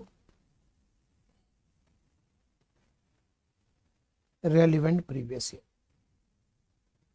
तो राम ने 23-24 में जितनी भी, मान लीजिए ये है राम की, ये है मान लीजिए राम की रिसिप्ट्स। देखिएगा शब्द पे गौर कीजिएगा, मैंने रिसिप्ट बोला, इनकम नहीं बोला। मैंने शब्द प्रयोग किया रिसिप्ट। जैसे आपके पास बहुत सारे पैसे आए, हम बात कर रहे हैं आपके पास पूरे साल में बहुत सारे पैसे आए, राम के पास 23-24 के प्रीवियस ईयर में बहुत सारे पैसे आए। तो क्या आप मुझे बताइए, ये सारे पैसे जरूरी है कि ये सारे पैसे राम की इनकम हो? क्या ये जरूरी है कि ये सारे पैसे राम की इनकम हो सकता है इसमें कुछ लोन लिया गया हो सकता है कुछ पिताजी ने गिफ्ट कर दिया हो, दादाजी ने संपत्ति छोड़ दी हो। जरूरी तो नहीं है कि सारी की सारी रिसीट इनकम हो। तो सबसे पहला काम होता है इसमें से इसे सेक्शन, इस रिसीट को सेक्शन 224 के पास भेजना। सेक्शन 224 जिसका काम है इनकम बताना। 224 कहता है कि सिर्फ यही इनकम है। कॉपी,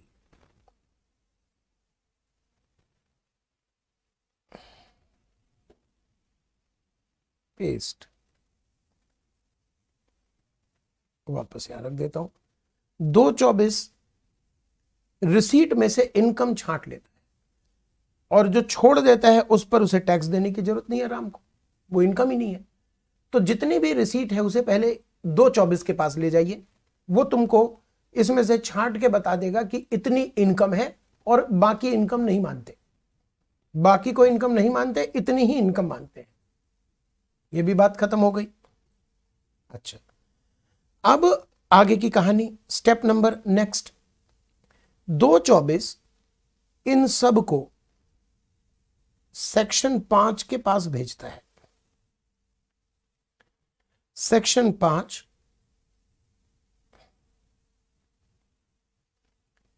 जिसका काम होता है ये बताना। तो 224 ने क्या किया, 224 ने बता दिया कि दोस्त ये रिसीट नहीं है, ये इनकम है।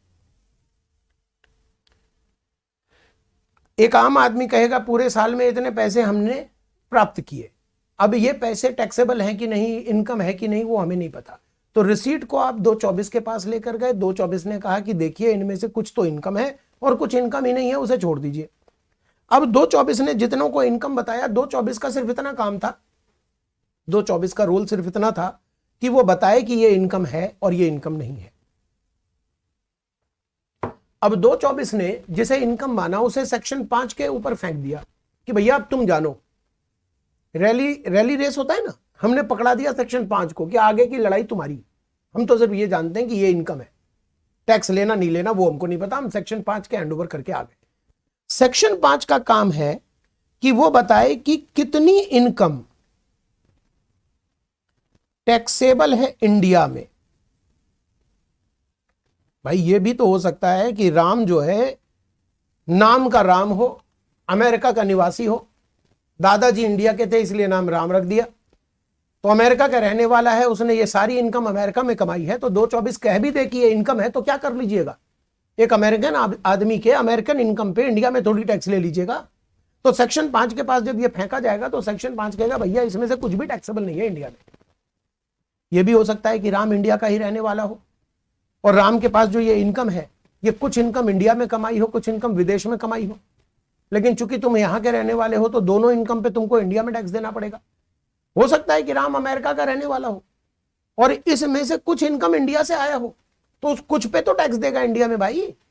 ये सारी जो उथल पुथल अभी मैंने बताई लास्ट के 1 मिनट के अंदर, वो दरअसल सेक्शन 5 का काम है।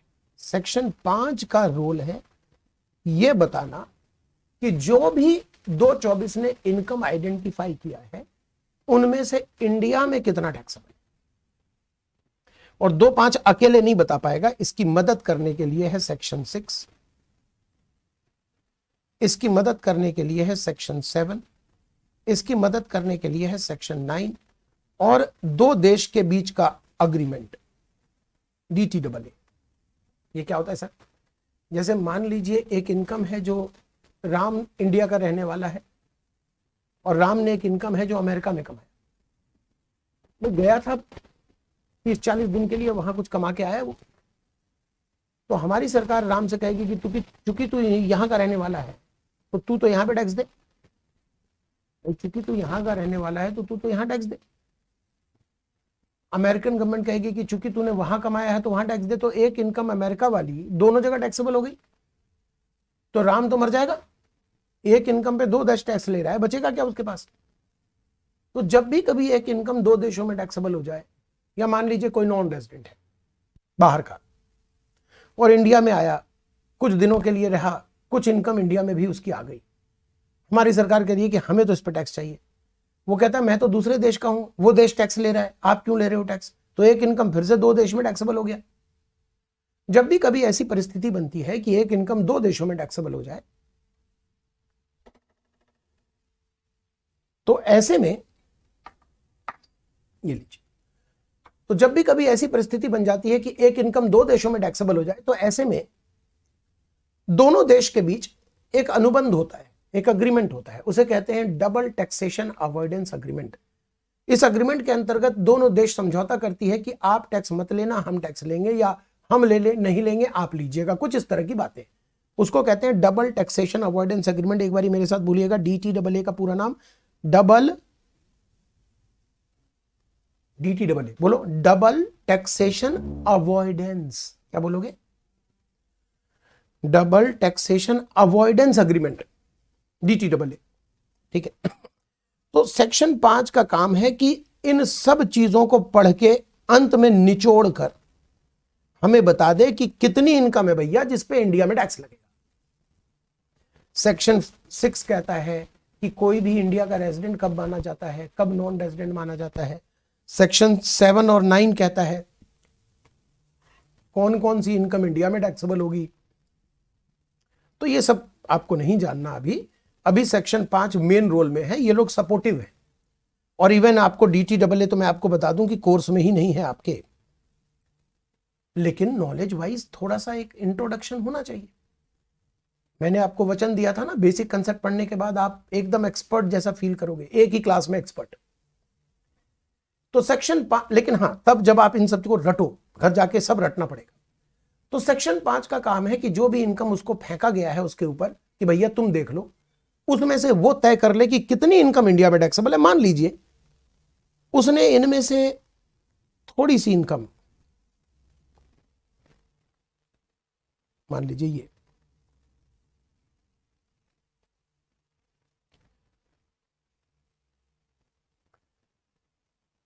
मान लीजिए इनमें से सिर्फ ये इनकम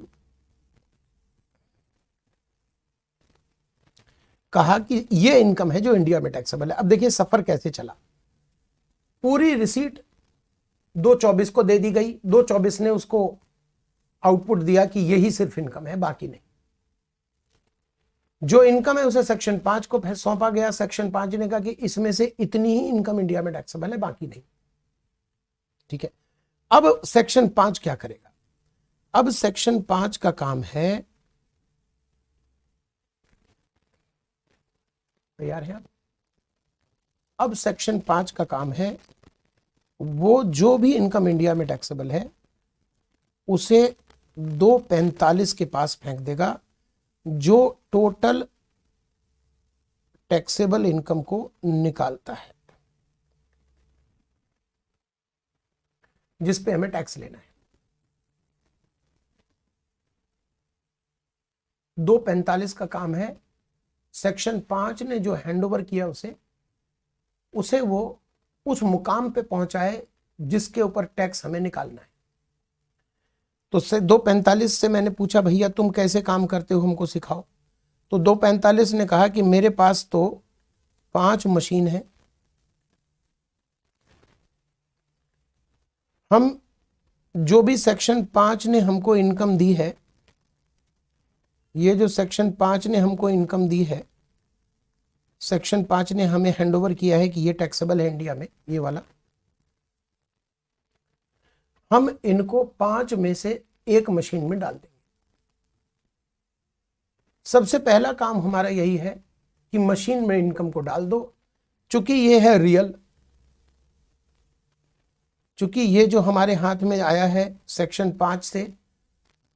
5 से जो हमारे हाथ में आया है वो है रियल, और हमें निकालना है टैक्सेबल।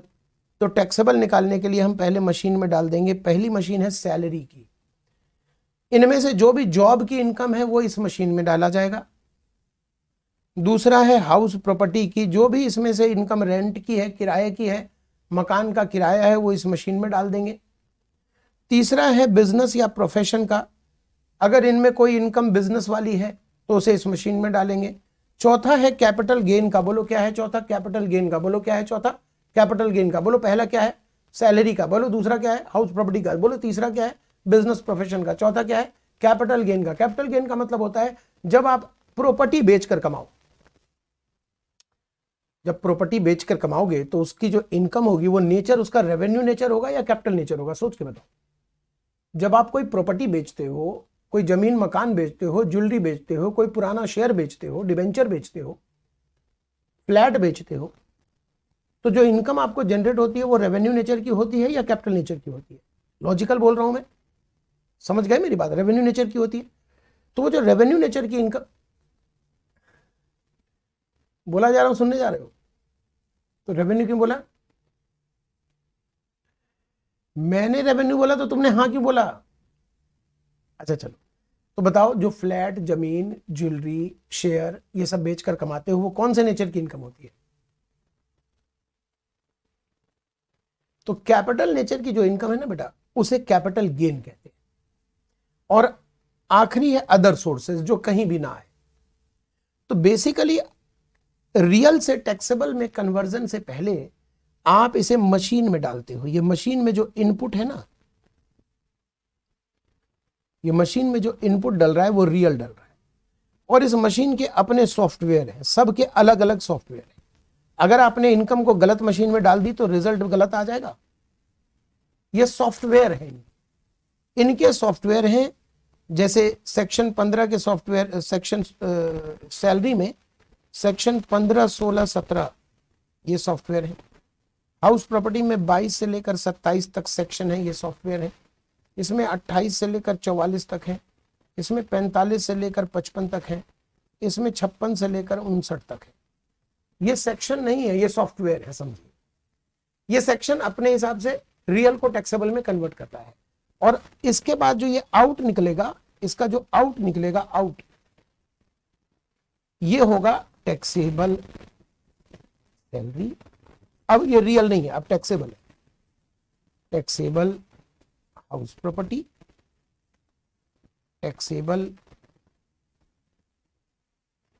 पीजीबीपी, ये क्या है sir? Profit and gain from business profession.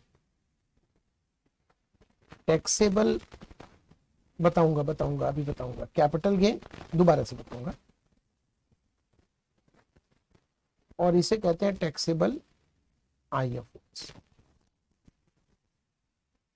आप अभी बस इतना समझो कि इनकम 5 तरह के होते हैं। अभी आप ये समझो, देखो 5 तरह की इनकम होती है: salary, house property, business profession, capital gain, other sources. अब आपको यहां साफ नजर आ रहा है कि कैपिटल गेन को मैंने येलो कलर से हाईलाइट कर रखा है। चूंकि येलो कलर से हाईलाइट कर रखा है अलग से, तो ये है कैपिटल नेचर की इनकम। और बाकी सब ग्रीन कलर में है, वो है रेवेन्यू नेचर की इनकम। अब जरा सोचिए, पहली इनकम पर ध्यान दीजिए। आप बताइए, ये जो जॉब से कमा रहे हैं ये रेवेन्यू नेचर है, तो ये किस हेड में जाएगा? सैलरी में। किसी को मकान से रेंट आ रहा है तो रेंट तो आता रहेगा ना, रेवेन्यू नेचर है। ये कहां जाएगा? इनकम फ्रॉम हाउस प्रॉपर्टी में। बताइए, अगर मकान किसी ने बेच दिया, बताइए अगर किसी ने मकान को बेच दिया, तो मकान बेचकर कौन सा नेचर होगा? कैपिटल नेचर या रेवेन्यू नेचर? Capital nature. तो वो कहां जाएगा? कैपिटल गेन में। चाहे आप मकान बेचिए, चाहे जमीन बेचिए, चाहे ज्वेलरी बेचिए, चाहे शेयर बेचिए, चाहे डिबेंचर बेचिए, चाहे मशीन बेचिए, कहां जाएगा? कैपिटल गेन में। लेकिन एक बात ध्यान रखिएगा, ऐसा मत रट लीजिएगा कि जब भी कुछ बेचा जाएगा तो कैपिटल गेन होगा, ऐसा नहीं रटिएगा। जैसे यहां मकान बिक रहा है, मान लीजिए मकान ही बेच रहा है एक रियल एस्टेट कंपनी। मान लीजिए एक रियल एस्टेट कंपनी मकान बेच रहा है, सुपर टेक मकान बेच रहा है, तो वो भी तो मकान बेच रहा है, लेकिन उसके लिए तो वो स्टॉक है, उसकी इनकम तो रेवेन्यू नेचर होगी, वो कैपिटल गेन में नहीं जाएगा, वो जाएगा बिजनेस प्रोफेशन। उसी तरह देखिए, एक ज्वेलर है, ज्वेलर। अब वो ज्वेलर जब ज्वेलरी बेच रहा है तो उसके लिए तो वो रेवेन्यू नेचर है, तो बिजनेस प्रोफेशन होगा, पीजीबीपी बोलेंगे, बिजनेस प्रोफेशन। लेकिन अगर ये मैडम है, अब इन मैडम ने ज्वेलरी बेची, इनका काम ज्वेलरी बेचना नहीं है, तो फिर नेचर क्या हो गया? Capital nature. तो ये कहां जाएगा? इनकम फ्रॉम कैपिटल गेन में। देखिए यहां देखिए, इस आदमी के पास डिबेंचर है, जब तक ये डिबेंचर को होल्ड करेगा तब तब इसे ब्याज मिलेगा। जब तक ये डिबेंचर को रखेगा अपने पास इसे ब्याज मिलेगा, ब्याज हर साल मिलेगा। तो जब ब्याज हर साल मिलेगा तो वो कौन सा नेचर होगा? हर साल जो चीज मिलेगी वो रेवेन्यू नेचर है। अब हमारे पास सैलरी है, हाउस प्रॉपर्टी है, बिजनेस प्रोफेशन है, कैपिटल गेन है, अदर सोर्सेज है। बताइए ये ब्याज सैलरी में जाएगा क्या? हाउस प्रॉपर्टी, बिजनेस प्रोफेशन कहां जाएगा? Other sources. तो ब्याज की इनकम कहां चली जाएगी? Other sources. लेकिन कल इसी आदमी ने ये डिबेंचर अगर बेच दिया तब वो इनकम कहां चली जाएगी? Capital gain. कुछ समझ रहे हैं आप? अच्छा बताइए, एक चार्टर्ड अकाउंटेंट है, मैं अपनी बात करता हूं।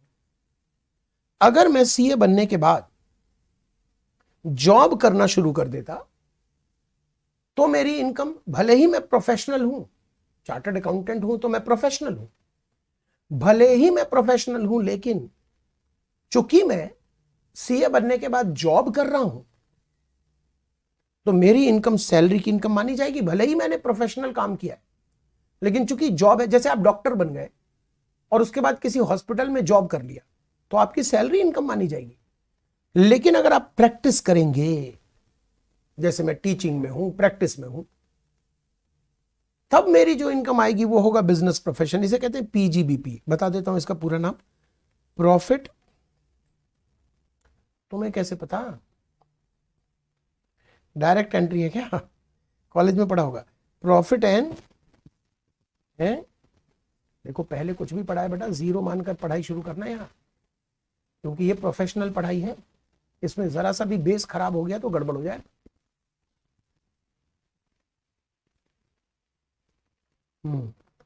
Profit and gain from business और प्रोफेशन।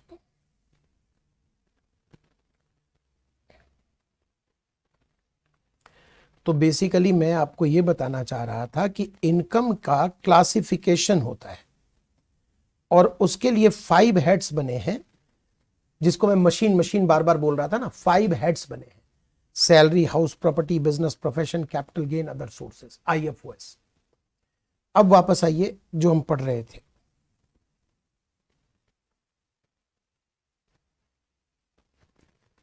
फ्लो चार्ट याद है? जो भी रिसीट है उसने उसको 2/24 पर भेजा गया। उसने बताया कुछ इनकम है, कुछ नहीं है। जो नहीं है वो जय श्री राम मजे करे। 2/24 ने जितने इनकम बताई उसे फेंक दिया 5 के पास। 5 ने कहा कि मैं सेक्शन 6, 7, 9 और DTAA की मदद से पता लगा लूंगा कि कितनी इनकम इंडिया में टैक्सेबल है। जो इनकम इंडिया में टैक्सेबल है उसे 245 के पास भेज दूंगा। 245 एक लंबा प्रोसेस है जो टैक्सेबल इनकम निकाल देगा और उसके ऊपर टैक्स निकालने की कार्रवाई की जाएगी। 245 से मैंने कहा हाँ भाई तू कैसे काम करता है? उसने कहा पहले तो मैं, मेरे पास जो रियल इनकम आती है ना, जो इंडिया में टैक्सेबल है, उसे मैं पहले पता लगाता हूं ये किस मशीन का है, उस मशीन में डाल देता हूं, मशीन को ऑन कर देता हूं, मशीन चलता है और चल के निकल जाता है taxable income, taxable salary, taxable house property, taxable PGBP, taxable capital gain, taxable other sources. हमने कहा वाह जी वाह, हो गया काम। लेकिन ये तो बता मशीन चलेगी कैसे? चलाना तो हमें पड़ेगा एग्जाम में। 245 कहता है कि आप टेंशन ना लो, रंजीत सर हैं, सैलरी वाली मशीन को चलाने में कम से कम 10 लेक्चर लगेंगे, 8-9 लेक्चर तो लग ही जाएंगे। हाउस प्रॉपर्टी की मशीन चलाने में 5-6 लेक्चर लगेंगे, बिजनेस प्रोफेशन में 10-12 लेक्चर लगेंगे, कैपिटल गेन में 7-8 लेक्चर लगेंगे, अदर सोर्सेज में 2-3 लेक्चर लग जाएंगे। ऐसे चलकर आप सभी मशीन को चलाना सीख पाओगे। लेकिन अभी फिलहाल इतना जानो कि मशीन में डलता है रियल इनकम और निकलता है टैक्सेबल इनकम। हमने कहा अच्छा टैक्सेबल निकल गया, आप एक काम करते हैं सबको जोड़ देते हैं। सर नहीं नहीं नहीं नहीं, अभी मत जोड़िए। टैक्सेबल इनकम निकालने की प्रक्रिया में हमें देखना पड़ेगा कि सरकार ने कुछ इनकम को छूट दे रखा है, एग्जम्पशन दे रखी है। कह रखा है, सरकार ने कह रखा है कि हम कुछ इनकम पर टैक्स नहीं लेंगे, टैक्स को माफ कर देंगे। माफी, टैक्स की माफी है। तो जब हम टैक्सेबल इनकम निकाल रहे होते हैं तो हर मशीन में ये माफी वाला सॉफ्टवेयर, ये माफी वाला चिप डालकर चलते हैं। वो टैक्सेबल इनकम तो निकालता है लेकिन जहां भी माफी है उसे छोड़ देता है, जो एग्जम्प्ट है उसे छोड़ देता है। तो एक एग्जम्पशन भी हमें पढ़ना होता है। 2 लेक्चर, उसमें भी 3 लेक्चर लग जाता है 2 लेक्चर के एग्जम्पशन पढ़ने में, कि कौन कौन सी इनकम ऐसी है जिस पर सरकार टैक्स नहीं लेती, एग्जम्प्ट कर देती है। तो एग्जम्पशन भी है, वो भी देखना होता है। उसके बाद मान लीजिए कि कहीं पर पॉजिटिव इनकम आ रहा है, कहीं निगेटिव इनकम आ रहा है। मान लीजिए टैक्सेबल सैलरी आ रहा है 6 लाख, हाउस प्रॉपर्टी आ रहा है -2 लाख, बिजनेस प्रोफेशन आ रहा है -3 लाख, कैपिटल गेन आ रहा है +40 लाख। तो कहीं पर प्लस है, कहीं पर माइनस इनकम भी तो आ सकता है। अरे भाई खर्चा ज्यादा हो गया तो लॉस आ गया, कहीं प्रॉफिट कहीं लॉस, ऐसे पॉसिबल है। तो हर एक मशीन से जो आएगा वो पॉजिटिव आए, जरूरी नहीं है निगेटिव भी आता है। ऐसे में पॉजिटिव निगेटिव, मान लीजिए पॉजिटिव आ गया, पॉजिटिव आ गया, निगेटिव आ गया, पॉजिटिव आ गया, निगेटिव आ गया, पॉजिटिव आ गया। तो इस पॉजिटिव निगेटिव को आपस में जो एडजस्टमेंट करना होता है, इसको भी हम 2 लेक्चर में सीखते हैं सेट ऑफ चैप्टर में। उसका नाम होता है सेट ऑफ लॉसेस। लॉस को प्रॉफिट से एडजस्ट करना, इसे सीखते हैं। ऐसा नहीं समझिए कि ये मैथ की तरह बहुत इजी है कि +6 -2 बराबर +4, ऐसा नहीं है। +6 -2 बराबर +4 ऐसा नहीं है। यहां पर कुछ और भी हो सकता है। टैक्स है भैया, टैक्स में 2 जोड़ने पर 4 नहीं होते, कुछ भी हो सकता है। हाँ, सीखेंगे। तो सेट ऑफ लॉसेस भी हमें सीखना है कि अगर कहीं से लॉस आ रहा है, कहीं से प्रॉफिट है, तो आपस में एडजस्ट कैसे होगा। 2-3 लेक्चर इसमें भी लगते हैं। इसके बाद अगर मैं मान लीजिए कि मैंने अपनी कमाई अपने माइनर की तरफ डाइवर्ट कर दी, जैसे मैंने कमाया 40 लाख मेरी इनकम, मैंने अपने बच्चे के नाम एफडी करा दी, एफडी से ब्याज आ रहा है, तो देखने वाले को तो लग रहा होगा कि बच्चे का ब्याज है, देखने वाले को लग रहा है कि ब्याज बच्चे की इनकम है, लेकिन बच्चे की तो इनकम है नहीं, ये तो मेरी इनकम है, मैंने अपना ही पैसा वहां जमा करवा दिया है। तो ऐसे में हमें क्लब करना पड़ता है दूसरे की इनकम, क्लबिंग ऑफ इनकम। तो कब कब इनकम को क्लब करना पड़ता है वो भी हमें सीखना है क्लबिंग ऑफ इनकम में। मान लीजिए मैंने अपनी वाइफ को एक प्रॉपर्टी दे दी, अपनी वाइफ को एक डिबेंचर दे दिया, वहां से ब्याज आ रहा है वाइफ को, तो आपको लग रहा है कि ये वाइफ कमा रही है, लेकिन पैसे तो मैंने डाले। तो गवर्नमेंट कहती है कि आप भले ही वाइफ के नाम कर दो डिबेंचर, लेकिन जो ब्याज है वो आपकी इनकम में हम जोड़कर आपसे टैक्स लेंगे, वाइफ से नहीं लेंगे। इसे कहते हैं क्लबिंग ऑफ इनकम। तो ये भी हमें पढ़ना होता है जोड़ने में। जब ये सारी चीजें हम पढ़ लेते हैं, मतलब कि मशीन से जब आउटपुट निकल आया, उसमें हमने एग्जम्पशन, सेट ऑफ, क्लबिंग वगैरह का सबका जोड़ कर दिया, तब जो हमारा जोड़ बनता है वो होता है ग्रॉस टोटल इनकम। वैसे तो सरकार को अब टैक्स ले लेना चाहिए, लेकिन सरकार कहती है अभी हम और आपको छूट देंगे। एक तो ऊपर आपको माफी दी थी, माफी, उस पर तो टैक्स लेना ही नहीं। अब हम कह रहे हैं कि ये जो जीटीआई है, इसमें से हम आपकी इनकम को और घटाएंगे, डिडक्शंस। बताइए, अगर सरकार हमारी इनकम को और घटाना चाहती है तो हमें खुश होना चाहिए या अफसोस करना चाहिए? अगर सरकार हमारी ग्रॉस, देखिए ना, कहानी को देखिए ना, एकदम से समझिए। रियल इनकम को हमने 5 मशीन में डाला, टैक्सेबल इनकम निकला, टैक्सेबल इनकम को इकट्ठा किया। इकट्ठा करने में हमने सेट ऑफ देख लिया, क्लबिंग देख लिया, एग्जम्पशन देख लिया। अभी इसके बारे में आधा समझ आया, जरा आधा नहीं समझ आया, कोई बात नहीं, लेकिन कुछ देखा। उसके बाद उसको जोड़कर जो बना वो है ग्रॉस टोटल इनकम, जिसको हम शॉर्ट में बोलेंगे जीटीआई।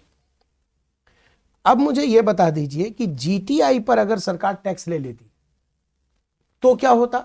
और जीटीआई में से सरकार कह रही है कि कुछ हम घटा देंगे और अब आएगा टोटल टैक्सेबल इनकम।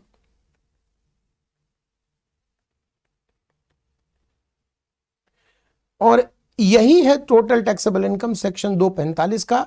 इस पर हम टैक्स लेंगे। तो बताइए, ये जो छूट सरकार ने दिया है, ये हमारे लिए अच्छी बात है या बुरी बात? अच्छी मत बोलिए, कहिए बहुत अच्छी बात है सर। वैसे सरकार छूट दे क्यों रही है? इससे तो सरकार का बड़ा घाटा हो गया। देखिए, सरकार कोई व्यापार करने नहीं बैठी, घाटा और मुनाफा देखने नहीं बैठी। सरकार हमसे टैक्स लेती है देश चलाने के लिए। अगर आपने देश के लिए कुछ अच्छा काम किया, अपने परिवार के लिए अच्छा काम किया, तो सरकार खुश होकर आपकी इनकम कम कर देती है, आपका टैक्स छोड़ देती है। लेकिन ये डिडक्शन सबको नहीं मिलता। सरकार कहती है कि हम डिडक्शन के लिए सेक्शन बनाते हैं 80C से 80U। इस सेक्शन का जो पालन करेगा, डिडक्शन उसको दिया जाएगा। जो इस सेक्शन का पालन करेगा, जो इस सेक्शन को फॉलो करेगा, जो इस सेक्शन की बात मानेगा, डिडक्शन उसको देंगे। कितना देंगे ये भी इस सेक्शन में लिखा है। इसमें भी 4 क्लासेस लग जाएंगे डिडक्शन में। डिडक्शन जिस दिन आप पढ़ लोगे, उस दिन आप लोगों को टैक्स बचाना सिखा दोगे कि हाउ टू सेव टैक्स। जिस दिन डिडक्शन पढ़ लोगे उस दिन आपको मालूम चल जाएगा कि सरकार डिडक्शन कब देती है, किसको देती है, क्यों देती है, कितना देती है। सोचो तुमको अगर यह पता चल गया कि सरकार डिडक्शन देती है कब, किसको, क्यों, कितना, तो तुम बताना शुरू कर दोगे लोगों को कि सुनो भाई डिडक्शन चाहिए तो ये सुनो बात, मिल जाएगा डिडक्शन, घट जाएगी इनकम, बच जाएगा टैक्स। तो basically deduction is what? Tax saving scheme. Basically 80C to 80U is what? Tax saving scheme. तो टैक्स सेविंग स्कीम है दोस्तों ये डिडक्शन 80C to 80U, पढ़ना है हमें। ओके, तब टोटल टैक्सेबल इनकम आएगा। अब जरा देखिए, हम यहां थे, पहले रिसीट 224 के पास गया, 224 ने बताया कि इनकम क्या मानी जाएगी। उसके बाद उसने सेक्शन 5 को भेजा, सेक्शन 5 ने सारी चीजों का ध्यान लगाकर बताया कि कितनी इनकम इंडिया में टैक्सेबल है। तो जो रिसीट इनकम नहीं है उसके मौज, जो इनकम है बट इंडिया में टैक्सेबल नहीं है उसके मौज। अब जो इंडिया में टैक्सेबल इनकम है उसको सेक्शन 14 ने 5 हेड्स में क्लासिफाई कर दिया। 5 मशीन में डालने के बाद उस मशीन से जो बाहर निकलता है वो होता है टैक्सेबल, और टैक्सेबल बाहर निकलता है तो एग्जम्पशन भी ध्यान रखते हैं, क्लबिंग भी ध्यान रखते हैं, सेट ऑफ भी ध्यान रखते हैं। उसके बाद आता है ग्रॉस टोटल इनकम, उसमें से डिडक्शन देते हैं, तब आता है टोटल टैक्सेबल इनकम, जिसके ऊपर आपको ये बनता है टोटल टैक्सेबल इनकम, इसी के ऊपर आपको टैक्स देने की जरूरत है। तो एक फ्लो चार्ट है दोस्त। मैं तो कहूंगा कि आप फोटो खींच लो और घर पे इसको ध्यान से देखना, बहुत इंटरेस्टिंग सा है, मदद मिलेगी। हाँ, इसका फोटो ले लो, और जो ऑनलाइन क्लासेस ले रहे होंगे बच्चे वो इसका फोटो ना लें, वो पॉज करके कॉपी कर ले, है ना। और जो फोटो ले रहे हैं वो घर बैठकर कॉपी कर लेना, समय बचेगा। हटाओ, फोटो हो गया।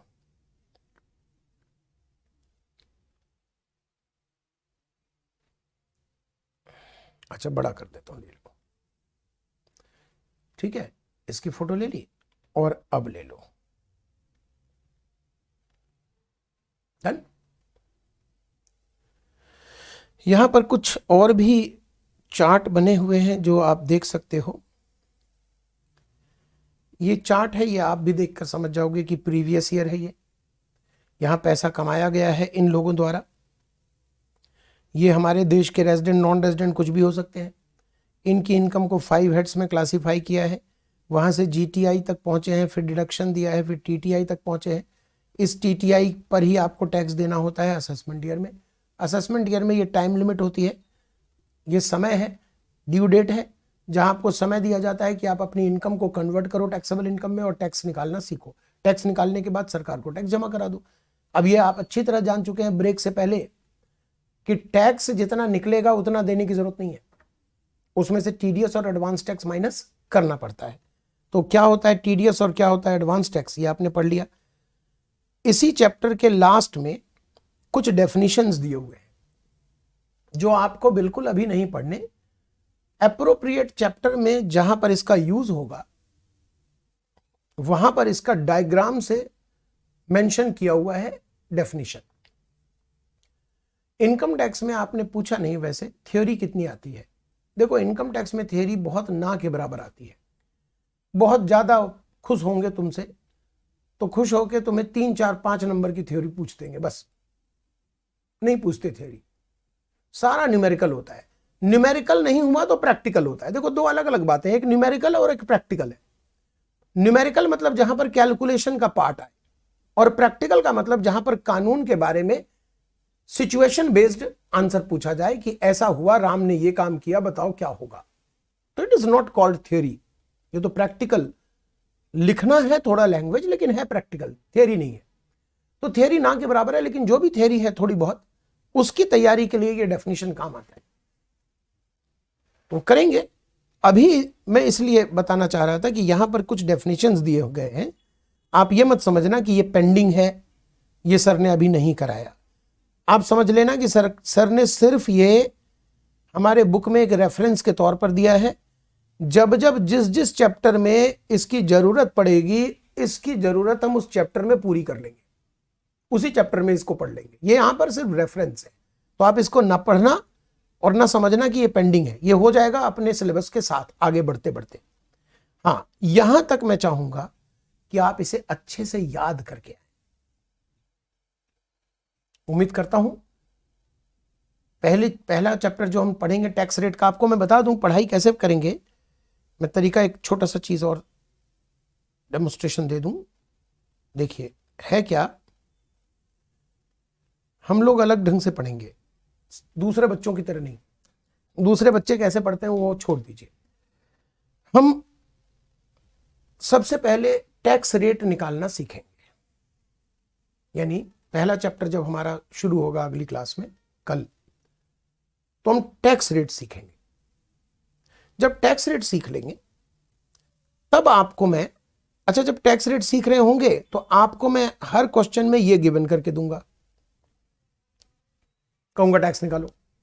चलिए, तो इतना हिस्सा हमारा पूरा हुआ जी, ये हमने पूरा कर लिया। चलिए अगला चैप्टर हम आपको पढ़ाएंगे डिडक्शन कैसे होता है, और जब डिडक्शन पढ़ाएंगे तो ऊपर की सारी चीजें दी रहेगी प्रैक्टिकल, और सिर्फ डिडक्शन निकालो, उसके बाद टैक्स निकालो। क्योंकि टैक्स आप सीख चुके होंगे तो आपको दो चीजें पढ़ाई जाएंगी, दो चीजें बताई जाएंगी।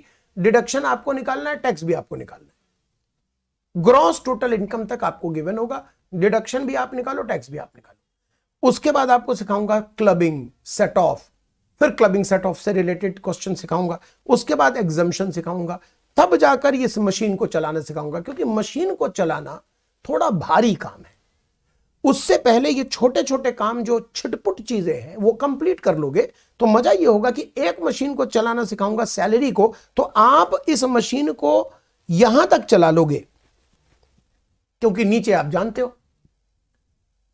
नहीं तो क्या होगा बेटा, जो जनरल स्टूडेंट पढ़ते हैं, बाकी जगहों पर आप कोई डिस्कशन करो अगर, तो आप कंफ्यूज मत होना। वो पढ़ेंगे 5 हेड्स, पहले ये मशीन सीखेंगे, फिर मशीन 2, 3, 4, 5, 80% टाइम तो इसी में चला गया सिलेबस का। उसके बाद ये नीचे का पोर्शन सीखेंगे, बट जब एग्जाम में जाएंगे वो, तो एग्जाम में हर क्वेश्चन में नीचे का पोर्शन रहता है, तो उनके नीचे का पोर्शन का मतलब ये वाला हिस्सा, इसकी प्रैक्टिस वो बहुत कम कर पाए, क्योंकि 80% सिलेबस तो मशीन चलाने में निकल गया, तो इसकी तैयारी हुई नहीं। एग्जाम में उनका कॉन्फिडेंस लो रहता है। आपको मैं ये पहले सिखा देता हूं, बाकी सब इंफॉर्मेशन रेडीमेड देके, और तब एक मशीन भी चलाना सिखाऊंगा ना, तो उस मशीन के साथ तुम पूरा क्वेश्चन नीचे तक करोगे, एग्जाम ओरिएंटेड। दूसरा मशीन सिखा दूंगा तो दोनों मशीन मिलाकर तुम नीचे तक पहुंच जाओगे। इस तरीके से नीचे वाले हिस्से की प्रैक्टिस ज्यादा हो पाएगी और एग्जाम में पूरे क्वेश्चन सॉल्व करने में आपका कॉन्फिडेंस हाई रहेगा। ओवर कॉन्फिडेंस नहीं रहेगा, हाई रहेगा। तो हमारा तरीका इस तरीके से है पढ़ाने का, और यही ज्यादा कामयाब है। हमने हर तरीके से कई साल से पढ़ा रहा हूं बेटा, 20-22 साल हो गए, 20 साल तो हो ही गए, 22 साल हो गए बेटा पढ़ाते हुए। उम्र तो तुम देखो, उम्र तो है बेटा, तो 22 साल हो गए पढ़ाते हुए। मैंने हर पैटर्न से पढ़ाकर रिसर्च करके निचोड़ आज निकाला है अनुभव। कई बार ऐसे बैच निकाले हैं जहां पर पहले मशीन चलाना सिखाया है, फिर नीचे का हिस्सा सिखाया है, तो मैंने देखा है कि ज्यादा अच्छा स्कोर एग्जाम में बच्चे कॉन्फिडेंस कैसे बिल्ड करते हैं इस हिस्से को पहले पढ़ाकर। इसलिए इस रिसर्च के पार्ट को कंप्लीट करके कई साल से इसी तरीके से पढ़ा रहा हूं, और बहुत अच्छा रिजल्ट आ रहा है। ऊपर वाले ने चाहा, आपका और हमारा दोनों का साथ रहा तो, क्योंकि मैं समझाऊंगा, आपको रटने का काम करना है ना बेटा, प्रैक्टिस करना है, तो स्कोर बहुत अच्छा रहेगा। उम्मीद करता हूं आज की क्लास आपको समझ आई होगी। नहीं समझ आई है तो ये वीडियो आज जो रिकॉर्ड हम कर रहे हैं वो भी आपको दिया जाएगा, आप उसे 1 बार 2 बार और देख सकते हो। वैसे आ गई होगी समझ, ठीक है। चलो डन, नेक्स्ट क्लास मिलते हैं बेटा, हो गया ना। हाँ, अभी ब्रेक के बाद आपके दूसरा सब्जेक्ट होगा, तो नेक्स्ट क्लास मिलते हैं 90 मिनट्स वाली क्लास में। चलिए बाय।